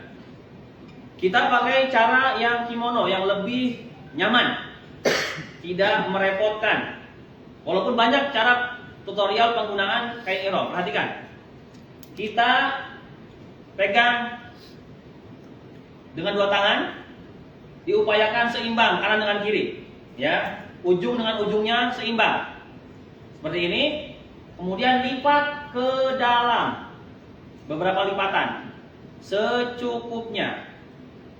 Ini nanti tujuannya berfungsi sebagai pengontrol terlalu panjang atau terlalu pendek, ya. Setelah itu diselendangkan ke belakang, ya, seperti ini. Kemudian lihat ke sisi kanan. Untuk ujung kanan, yang pertama kita perhatikan, nanti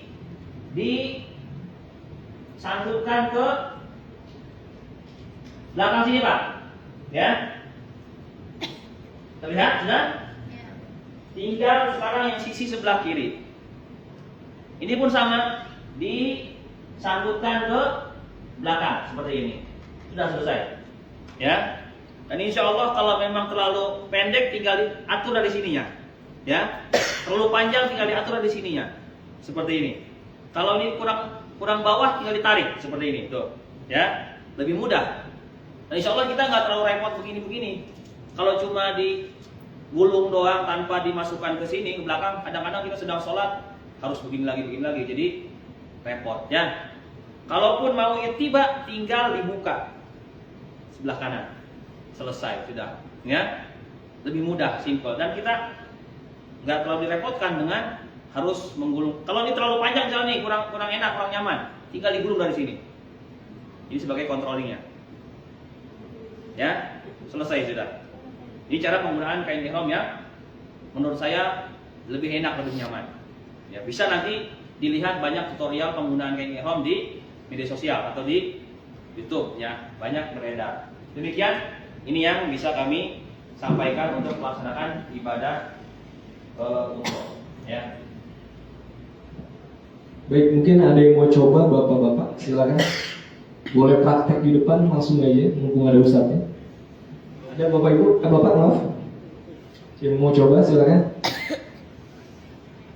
Mas. Boleh Pak, saya Pak. Silakan Pak. Silakan Pak.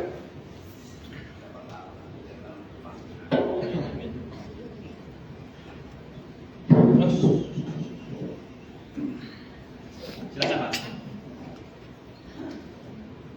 Sarung dulu Pak ya. Dulu ya. Biar sarung. Bapak dimasukin dulu, mohon maaf. Masukin dulu. Oh, Ya, nah, ujung bertemu dengan ujung, kan? Bagi dua Pak. Nah, seperti itu. Mana fokus mana? Sebelah sini dulu. Iya. Yang mohon maaf.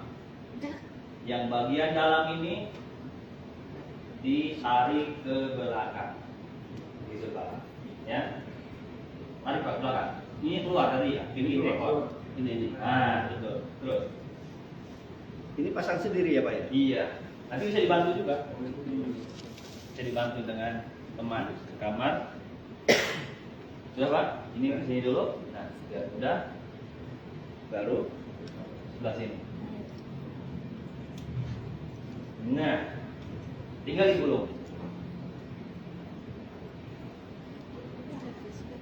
Sampai terasa cukup kencang. Oke. Bisa Pak? Bisa. Ini tinggal ditarik. Nah, ini ditarik supaya lebih kencang lagi. Ya, begitu. Bisa Pak? Sekarang selendangnya. Mohon maaf, pegang dua Pak. Seperti ini. Gulung ke depan. Secukupnya. Terus.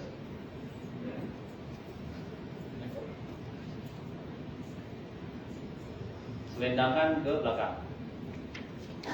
Ini, ya. Gitu. Ini masuk ya? Ya. Kita fokus yang kanan dulu. Kanan masukkan ke belakang, Pak. Ini saya pegang gini. Ya, betul. Sini, Pak. Belakang sini, mohon maaf. Tapi kalau sendiri ya susah ya? Bisa, Pak. Insya Allah. Belum terbiasa.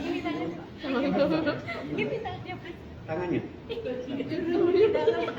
Lagi. Bisa ke dalam. Coba ke dalam aja. Tambah ke bawah, ke bawah. Ini. Nah. Satu lagi ke belakang. Ikat juga. Masukin aja sini. Oh, susah juga kalau sendiri ya? Tolong Bu, bantuin Bu. Sudah, Pak, ya? Tangannya ke bawah aja. Nah, oke. Nanti kalau pada saat ini kita Tinggal diangkat ke dalam gitu. Angkat ke atas dulu. ini masukkan ke sini. Nah, tinggal ini. Mudah Pak ya, insya Allah ya. Nanti insya Allah kita coba lagi di Madinah sebelum pelaksanaan umroh. Insya Allah. Amin.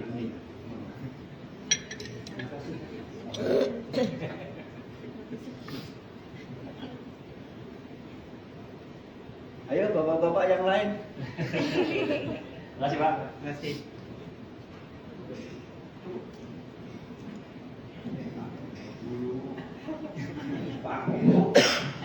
Syukron jazakallah khairan Ustaz atas ilmu yang disampaikan. Alhamdulillah sangat bermanfaat untuk kita semuanya.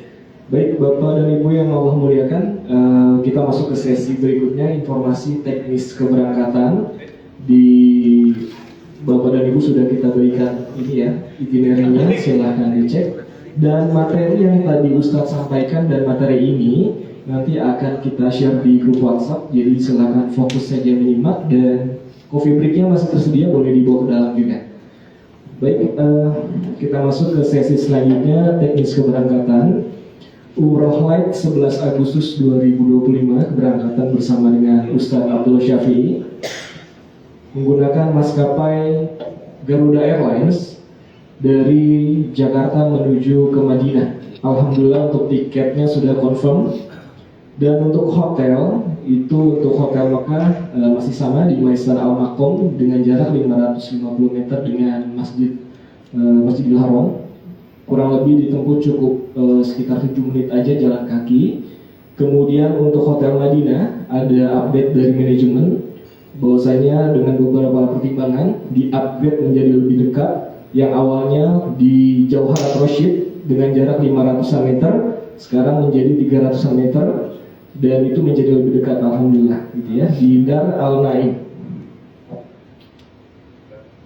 Kemudian titik kumpul keberangkatan Bapak dan Ibu sekalian ini pada hari Senin tanggal 11 Agustus 2025 jam 4 pagi. Itu posisinya di Resto Zukavia di Terminal 2F. Di Resto Zukavia di Terminal 2F, bukan di Terminal 3, gitu ya. Dan nanti setibanya Bapak dan Ibu di titik kumpul, itu silakan menyerahkan semua kopernya ke tim handling Namira untuk dipasang lem koper.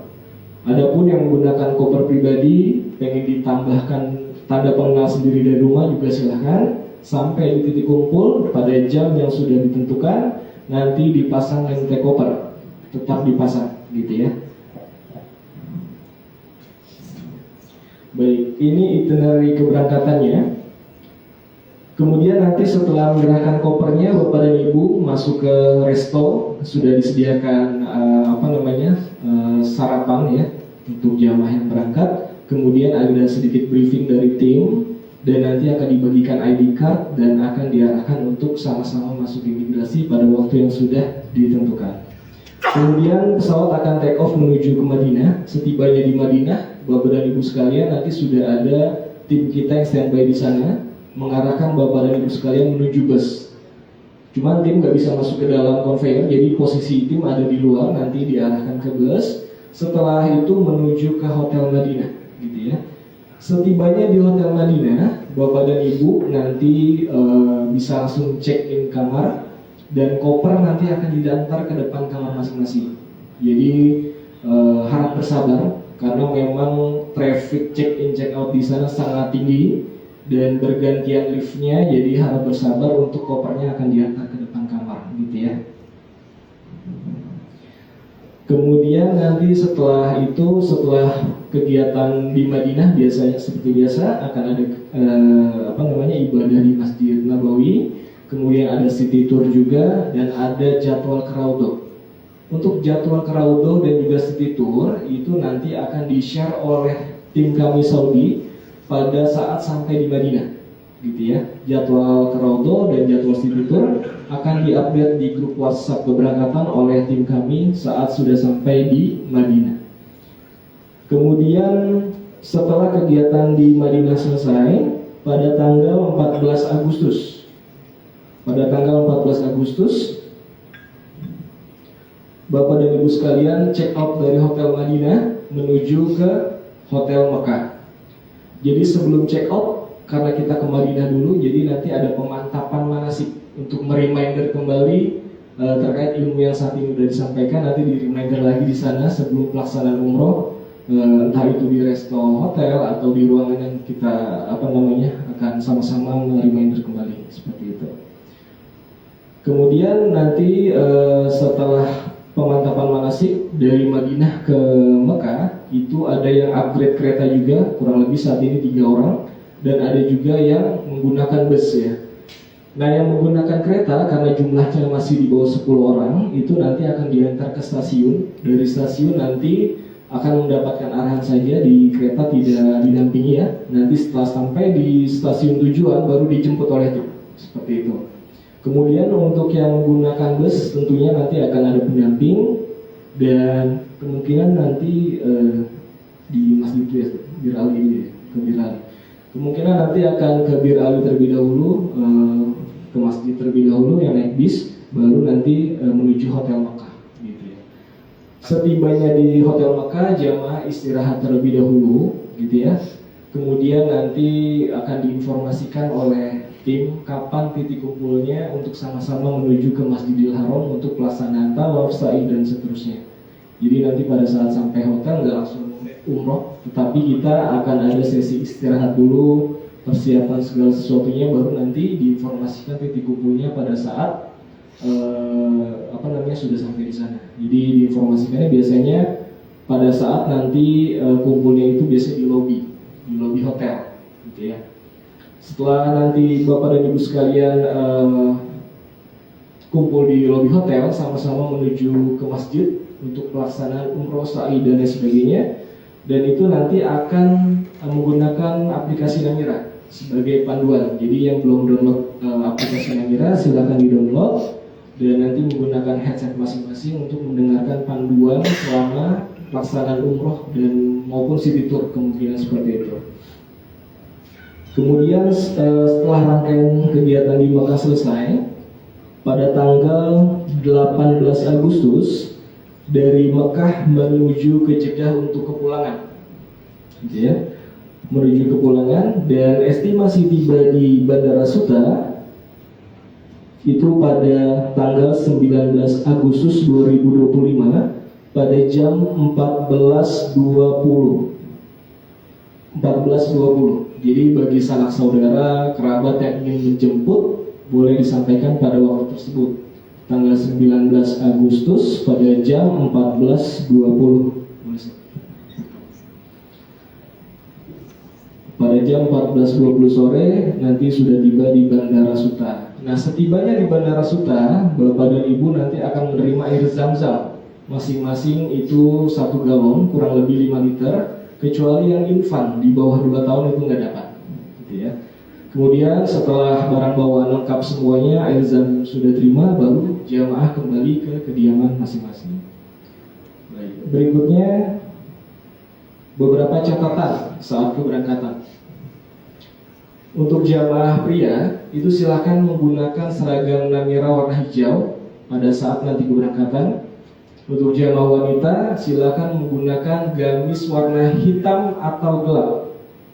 Nah, seragam wanita warna hijau dari Namira, ya khusus wanita, dipakainya nanti saat sampai di kota Mekah, di Hotel Mekah untuk pelaksanaan umroh. Jadi pada saat sampai di Hotel Mekah nanti baru menggunakan seragam Namira warna hijau untuk ibu-ibu ya, gitu ya. Kemudian menggunakan ID card. Kemudian bagi yang membawa obat-obatan pribadi silakan ditaruh di kabin, jangan sampai di bagasi. Apalagi yang sifatnya penting ataupun rutin harus diminum itu harus masuk ke kabin. Kemudian semua koper besar dan koper kecil itu akan masuk ke bagasi semuanya. Dan Bapak dan Ibu hanya membawa tas ransel atau goodie bag saja. Jadi koper semuanya akan masuk bagasi, Bapak dan Ibu hanya membawa ransel atau goodie bag saja. Kemudian dipersilakan membawa headset ya, seperti yang tadi disampaikan Ustadz, untuk mendengarkan panduan selama di Tanah Suci. Nah, ini membawa pakaian ganti 1 setel, baik itu pakaian ataupun handuk. Nah, ini nanti akan saya jelaskan kenapa. Ini boleh ditaruh di tas kabin ya. Baik, kita next terlebih dahulu. Ini beberapa informasi terkait peraturan barang bawaan ya, khususnya Garuda Airlines. Untuk ke kabin, per orang maksimal berat barang bawaan adalah 7 kg. Kemudian untuk ke bagasi, per orang maksimal berat barang bawaan adalah 30 kg. Dan untuk power bank, khusus yang membawa power bank itu tidak boleh masuk ke bagasi, harus masuk ke kabin karena akan ditahan nanti kalau ditaruh di koper bagasi oleh pihak imigrasi dan kopernya nggak akan ke bawah. Kemudian bagi yang membawa cairan di atas 100 mili itu silakan masuk ke bagasi saja. Karena kalau ditaruh di kabin nanti akan disita oleh pihak imigrasi kalau lebih dari 100 mili. Jadi kalau bawa cairan atau gel di atas 100 mili silakan masuk ke bagasi saja Bapak dan Ibu. Kemudian ada stroller boleh dibawa ke bagasi dengan dimensi yang tertera. Nanti akan saya share untuk materi ini. Selanjutnya, baik, ini informasi persiapan keberangkatan dan kebutuhan personal. Pertama, meneguhkan niat ibadah umroh yang tulus ikhlas semata-mata karena Allah Subhanahu wa Ta'ala. Kemudian yang kedua, mempelajari manasik seperti yang saat ini kita lakukan. Dan insya Allah akan ada pemantapan lagi nanti saat di kota Madinah. Kemudian mengetahui itinerary. Kemudian yang keempat, menjaga kesehatan. Silakan olahraga dari sekarang, menjaga pola makan yang sehat dan istirahat yang cukup. Kemudian yang kelima, bagi yang memiliki riwayat penyakit serius atau berat, khususnya juga untuk yang ibu hamil ya, jika ada, itu harus membawa surat keterangan dari dokter, gitu ya, bahwa layak terbang atau umroh. Kemudian membawa obat-obatan pribadi seperti obat sakit kepala, kemudian minyak kayu putih, kemudian habatus sauda juga boleh, vitamin dan sebagainya, atau sesuai dengan rekomendasi dari dokter. Kemudian yang ketujuh, bagi jamaah pria silakan membawa sendal untuk umroh. Kemudian yang kedelapan, menyiapkan mata uang rial untuk transaksi selama di sana. Boleh menukarkannya di money changer ataupun tarik ATM di Saudi juga bisa, khususnya yang memiliki ATM berlogo Visa ataupun Mastercard ya. Kalau selain itu nggak bisa. Dan untuk mata uang real ini juga kita biasanya buka jasa penukaran, nanti di share di grup. Kalau memang pengen dibantu oleh Namira, itu isi form aja dan nanti serah terimanya saat sudah sampai di Saudi oleh tim kita. Ataupun kalau memang opsinya pengen tukar sendiri di money changer silahkan. Kemudian menyiapkan paket roaming internet. Nah ini khususnya untuk komunikasi ya selama di sana menggunakan internet. Itu boleh daftar sendiri kalau memang bisa, atau mau dibantu oleh tim nanti isi form juga. Jadi ada form untuk roaming, bisa kita fasilitasi dari Amira. Ada juga form untuk penukaran real. Kemudian mengetahui peraturan maskapai penerbangan seperti yang tadi disampaikan. Kemudian wajib memfoto koper barang bawaan yang tadi sudah dipasang name tag saat nanti di bandara untuk antisipasi jika sewaktu-waktu dibutuhkan. Kemudian yang ke-12, seat pesawat akan dipesan satu blok berdekatan duduknya antara keluarga. Tetapi jika kodarullah ternyata ada yang terpisah, nanti bisa melakukan penukaran seat saat pesawat sudah take off. Baik, ini perlengkapan dan peralatan tambahan sebagai opsi ya, bisa dibawa. Ada sarung, sajadah mukena, kemudian pakaian dalam dan luar, kemudian jaket ya, khususnya untuk yang tidak tahan dingin pada saat di pesawat ataupun di hotel, kamar hotel itu bisa bawa jaket. Kemudian handuk. Nah handuk ini kenapa tadi kita sarankan bawa di kabin, karena hotel di sana itu tidak sama dengan hotel di Indonesia. Kenapa? Karena mungkin bagi yang sudah pernah umroh tahu, tapi beberapa yang mungkin yang belum, hotel di sana itu beda dengan di sini. Jadi jangan terlalu berekspektasi besar bahwa hotel bintang 3 dan bintang 4 di sana itu seperti di sini. Karena di sana itu trafficnya sangat tinggi, baik itu check-in ya, check-out-nya. Terkadang Bapak dan Ibu pada saat nanti masuk kamar hotel itu terkadang kondisinya belum rapi. Karena saking tingginya traffic tersebut, itu tidak perlu khawatir. Nanti sampaikan saja di grup gitu ya, agar nanti guide kami menyampaikan ke pihak resepsionis untuk didatangkan pihak bersih-bersihnya. Atau terkadang pada saat Bapak Ibu masuk ke kamar mandi itu handuk hotelnya belum siap. Nah itu kami sampaikan saat ini kenapa, agar ada antisipasi kalau misalnya Bapak Ibu sudah bawa handuk pribadi jadi bisa langsung digunakan gitu. Itu salah satu opsi yang kita sampaikan untuk antisipasi. Kemudian kacamata hitam, kemudian kaos kaki, sendal, tisu basah dan kering, kemudian payung, kemudian kantong plastik. Nah, kantong plastik ini untuk nanti misalnya Bapak dan Ibu ada yang pengen laundry di sana, untuk pakaian kotornya nanti bisa dibantu oleh guide kami, gitu ya. Untuk biayanya sekitar 20 sampai 25 SAR untuk laundrynya per kilogram. 20 sampai dengan 25 SAR per kilogram satu hari, insya Allah sudah jadi. Kemudian Tupperware. Nah, Tupperware ini insya Allah akan bermanfaat untuk contoh misalnya ada yang anaknya nggak mau makan di resto, jadi bisa dibawakan oleh ibunya atau ayahnya untuk ngambil makanan di resto dengan Tupperware makanan ini, lalu dibawa ke kamar. Atau qadarullah jika ada yang kurang fit, itu bisa ambil makanan menggunakan Tupperware di resto, lalu dibawa ke kamar. Karena untuk piring resto itu nggak boleh dibawa ke kamar hotel. Kemudian colokan listrik 3/2. Karena beberapa kamar di sana itu tidak bisa menggunakan colokan seperti di sini langsung ya. Jadi kita sarankan minimal satu keluarga bawa satu colokan listrik 3/2. Kemudian boleh membawa powerbank, balut obat-obatan. Kemudian jamaah juga yang membawa anak kecil silakan membawa kebutuhan makanan dan minumannya yang tahan lama khususnya ya untuk kebutuhan anak tersebut.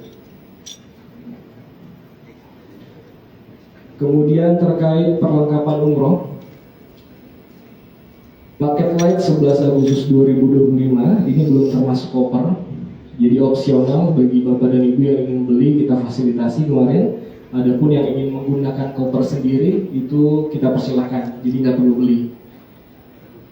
Kemudian untuk ID card dan MT koper ini akan dibagikannya saat nanti di titik kumpul bandara.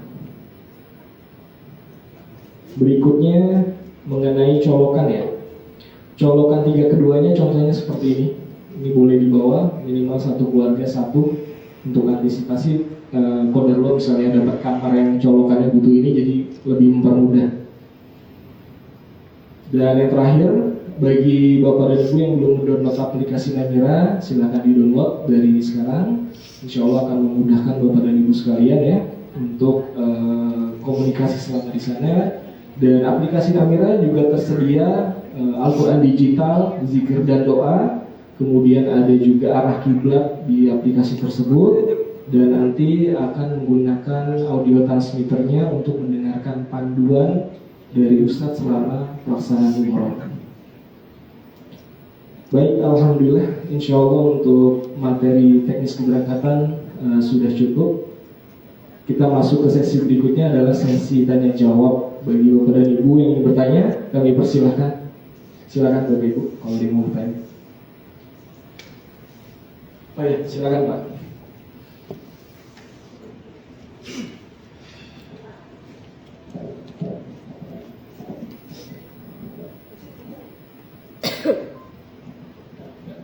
Assalamualaikum warahmatullahi wabarakatuh. Maaf Ustadz, mau nanya, kalau misalkan tadi mengenai mikot ya, kalau pakai bis kan udah jelas itunya di Bir Ali. Kalau misalkan pakai kereta cepat itu kira-kira gimana? Karena nggak ada pembimbing juga soalnya ketika tadi kata. Baik, bismillahirrahmanirrahim. Alhamdulillah wassalatu wassalamu ala Rasulillah wa ala alihi wasallam. Terima kasih untuk pertanyaannya Bapak ya. Terkait untuk niat ihram dan ikrar untuk ihram ketika di miqat yang pakai bis, insya Allah nggak ada kendala ya. Ada pertanyaan bagaimana dengan yang naik kereta cepat? Baik. Untuk yang naik kereta cepat, biasanya di kereta itu ada informasi dari pihak awak kabin bahwa kita akan melewati mikot. Itu kalau tidak salah informasinya itu 5 menit setelah kereta bergerak dari stasiun. 5 menit setelah itu akan ada pemberitahuan kita akan melewati mikot. Silahkan persiapkan untuk niat ya ihramnya. itu biasanya ada yang pakai bahasa Arab, ya. Nah, biasanya juga teman-teman yang satu gerbong itu ada yang memberitahu biasanya seperti itu, Pak. Mudah-mudahan nih Pak ya, ini harapan, tapi kami tidak bisa menjanjikan. Ya. Mudah-mudahan dari kami nanti yang bertugas di lapangan di Kota Madinah bisa mengajak dulu Bapak ya yang pakai kereta ikut dulu ke mana? Bir Ali. Setelah itu bisa diantar ke stasiun. Mudah-mudahan ini kalau kondisinya memungkinkan. Kalau tidak, kami sarankan kepada Bapak yang naik kereta, ketika kereta berjalan sudah langsung berniat dalam hati, kemudian ikrarkan labbaik Allahumma umrah untuk kehati-hatian. Paham Bapak ya?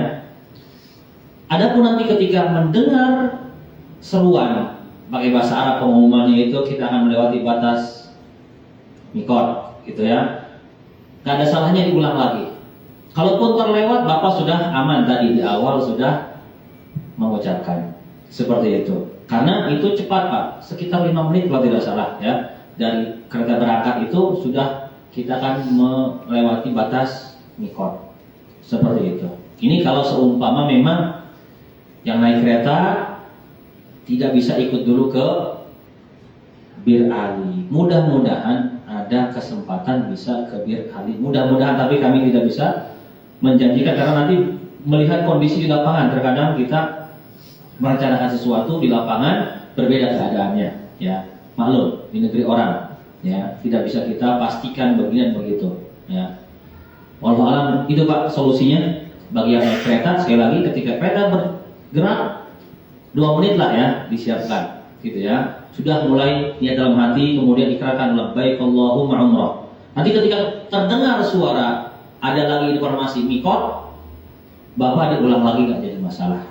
Ya, ini sebagai bentuk kehati-hatian ya. Karena kondisi kita yang memang tidak mengetahui gitu kan ya secara pasti. Seperti itu Pak. Mudah-mudahan bisa jadi solusi. Mudah-mudahan. Ada lagi Pak, silakan. Terima kasih Pak. Ya, baik, sama-sama. Berikutnya Bapak Ibu silakan jika ada yang bertanya. Untuk yang Raudhah itu nusuk. Untuk yang ke Raudhah itu nusuknya langsung dari rombongan berarti ya. Jadi masing-masing jemaah nggak perlu download aplikasi nusuk lagi berarti ya. Baik, terima kasih Pak untuk pertanyaannya. Untuk Raudhah itu sudah difasilitasi travel. Per jamaah akan dapat kunjungan 1 kali ke Raudhah, dan itu jadwalnya nanti akan keluar pada saat sudah sampai di Madinah dan akan di-share di grup WhatsApp. Dan biasanya jadwal antara laki-laki dan perempuan itu terpisah biasanya. Jadi ada ustazahnya sendiri untuk wanita, dan nanti pria nanti ada pendamping juga, dan sudah difasilitasi. Berikutnya Bapak Ibu silakan kalau ada yang bertanya.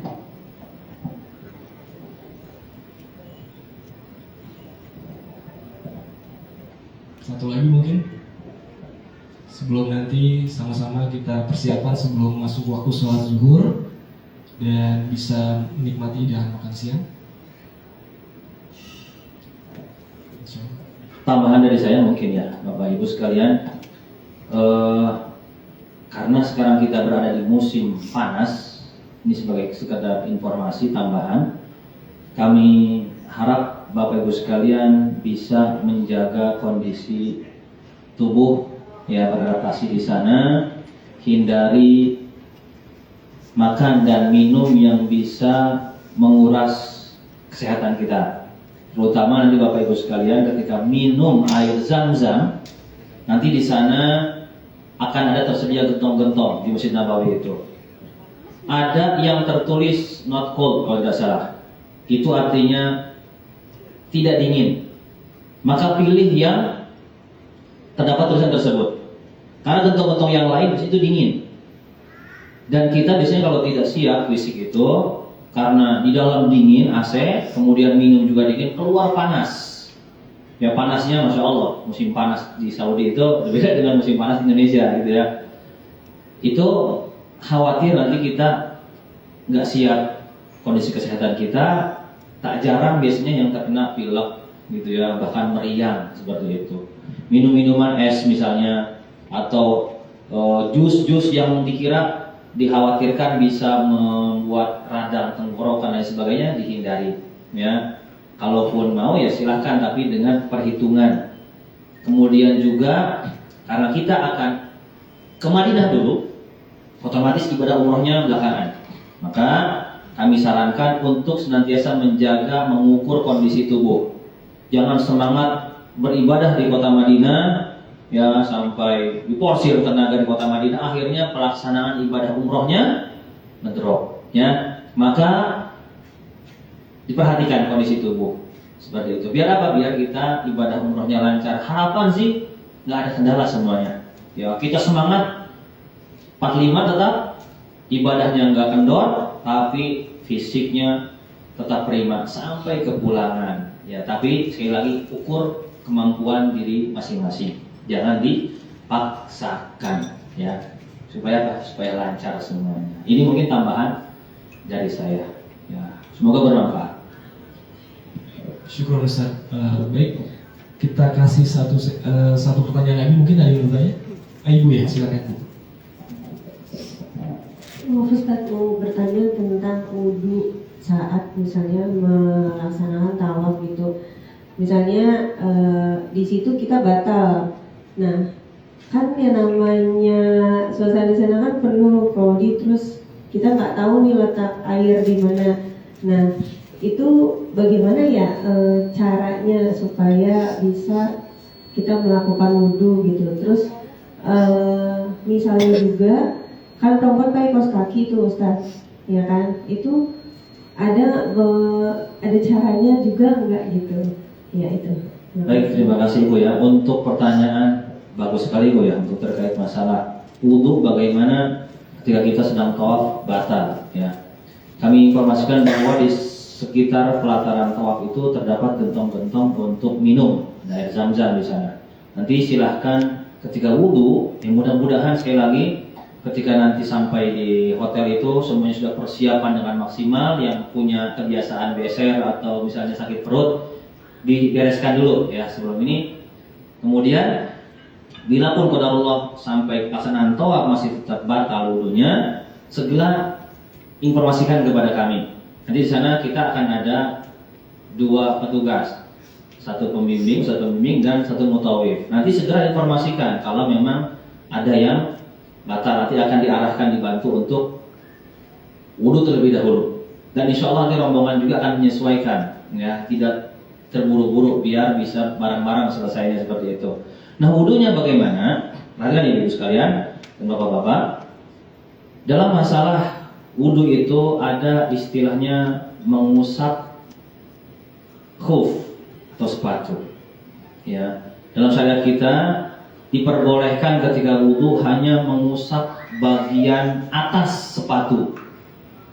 Ya, dengan syarat dia ketika memakai sepatu atau kaos kaki tersebut dalam kondisi suci dari hadas besar maupun kecil.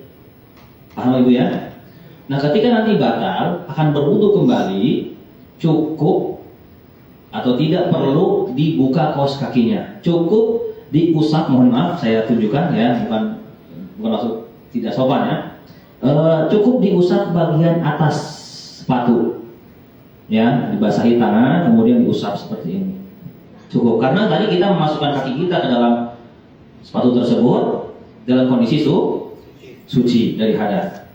Dan ini berlaku sebetulnya mengusap bagian sepatu atas itu atau khuf atau kaos kaki bisa dimasukkan ke sana. Untuk yang mukim itu 1 hari 1 malam batas waktunya. Dimulai dari dia hadas, ya, dari mulai dia misalnya memasukkan sepatunya sekarang ini jam 11 gitu ya. Jam 1 qadarullah dia batal, ya. Jam 1 dia batal. Maka ketika batal tersebut, dia ingin wudhu kembali, nggak usah dibuka kaos kakinya, tinggal diusap saja bagian atasnya. Sampai kapan? Sampai 1 hari 1 malam, berarti besok lagi jam 1-nya. Karena dimulai dari batal tadi. Seperti itu. Itu kalau untuk yang mukim. Kalau untuk yang sedang bersafar, itu 3 hari 3 malam dikasih kesempatan untuk mengusap sepatu. Begitupun sama untuk mengusap rambut di kepala itu. Kalau yang memang tadi dalam kondisinya sulit untuk memasukkan tangan ke dalam kerudung gitu kan, cukup diusap bagian kepala dengan air tadi, ya, tidak harus dibuka. Seperti itu. Karena tadi sekali lagi karena memang kerudung itu sulit, bagian yang sulit untuk dilepaskan gitu kan, maka cukup diusap bagian kepala atasnya itu, ya. Tidak harus nyentuh ke rambut secara langsung. Itu untuk solusi bagi ibu-ibu ya yang sedang ihram, kemudian terkendala dengan batal wudhu. Mudah-mudahan bisa dipahami, Ibu ya. Tambahan sedikit saja. Terkait untuk informasi dan panduan selama umroh, itu Bapak dan Ibu sekalian itu melalui grup WhatsApp gitu ya. Jadi pastikan grup WhatsApp-nya selalu dipantau. Adapun kalau teknisnya mungkin tadi Ibu batal wudhu ya pada saat tawaf. Nah, itu bisa sampaikan secara langsung kepada ustadznya pada saat berlangsung. Kalau emang agak jauh dan sulit gitu ya untuk menyampaikannya, itu bisa langsung di grup aja. Jadi nanti jika jamaah lainnya sudah selesai, biasanya nanti kumpul dulu di titik kumpul mana, nanti ibu bisa menyusul ke sana. Kalau memang sudah selesai wudhu, melanjutkan tawafnya, baru nanti menuju titik kumpul pada saat jamaah lain sudah selesai tawaf.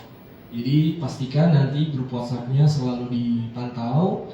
Adapun kalau memang sampai sana ternyata roomingnya belum aktif, itu bisa pakai wifi hotel terlebih dahulu. Dan nanti kalau ternyata ada kendala di roomingnya, bisa sampaikan ke tim agar nanti dicek kendalanya di mana. Seperti itu ya, kurang lebih. Baik, insya Allah kita cukupkan saja. Untuk sesi pertanyaan, alhamdulillah kita cukupkan. Kalau nanti ada pertanyaan lebih lanjut, boleh langsung di grup WhatsApp atau langsung japri ke saya juga boleh. Untuk pertanyaan seputar ibadah nanti dijawab langsung oleh Ustadz, untuk teknis oleh tim.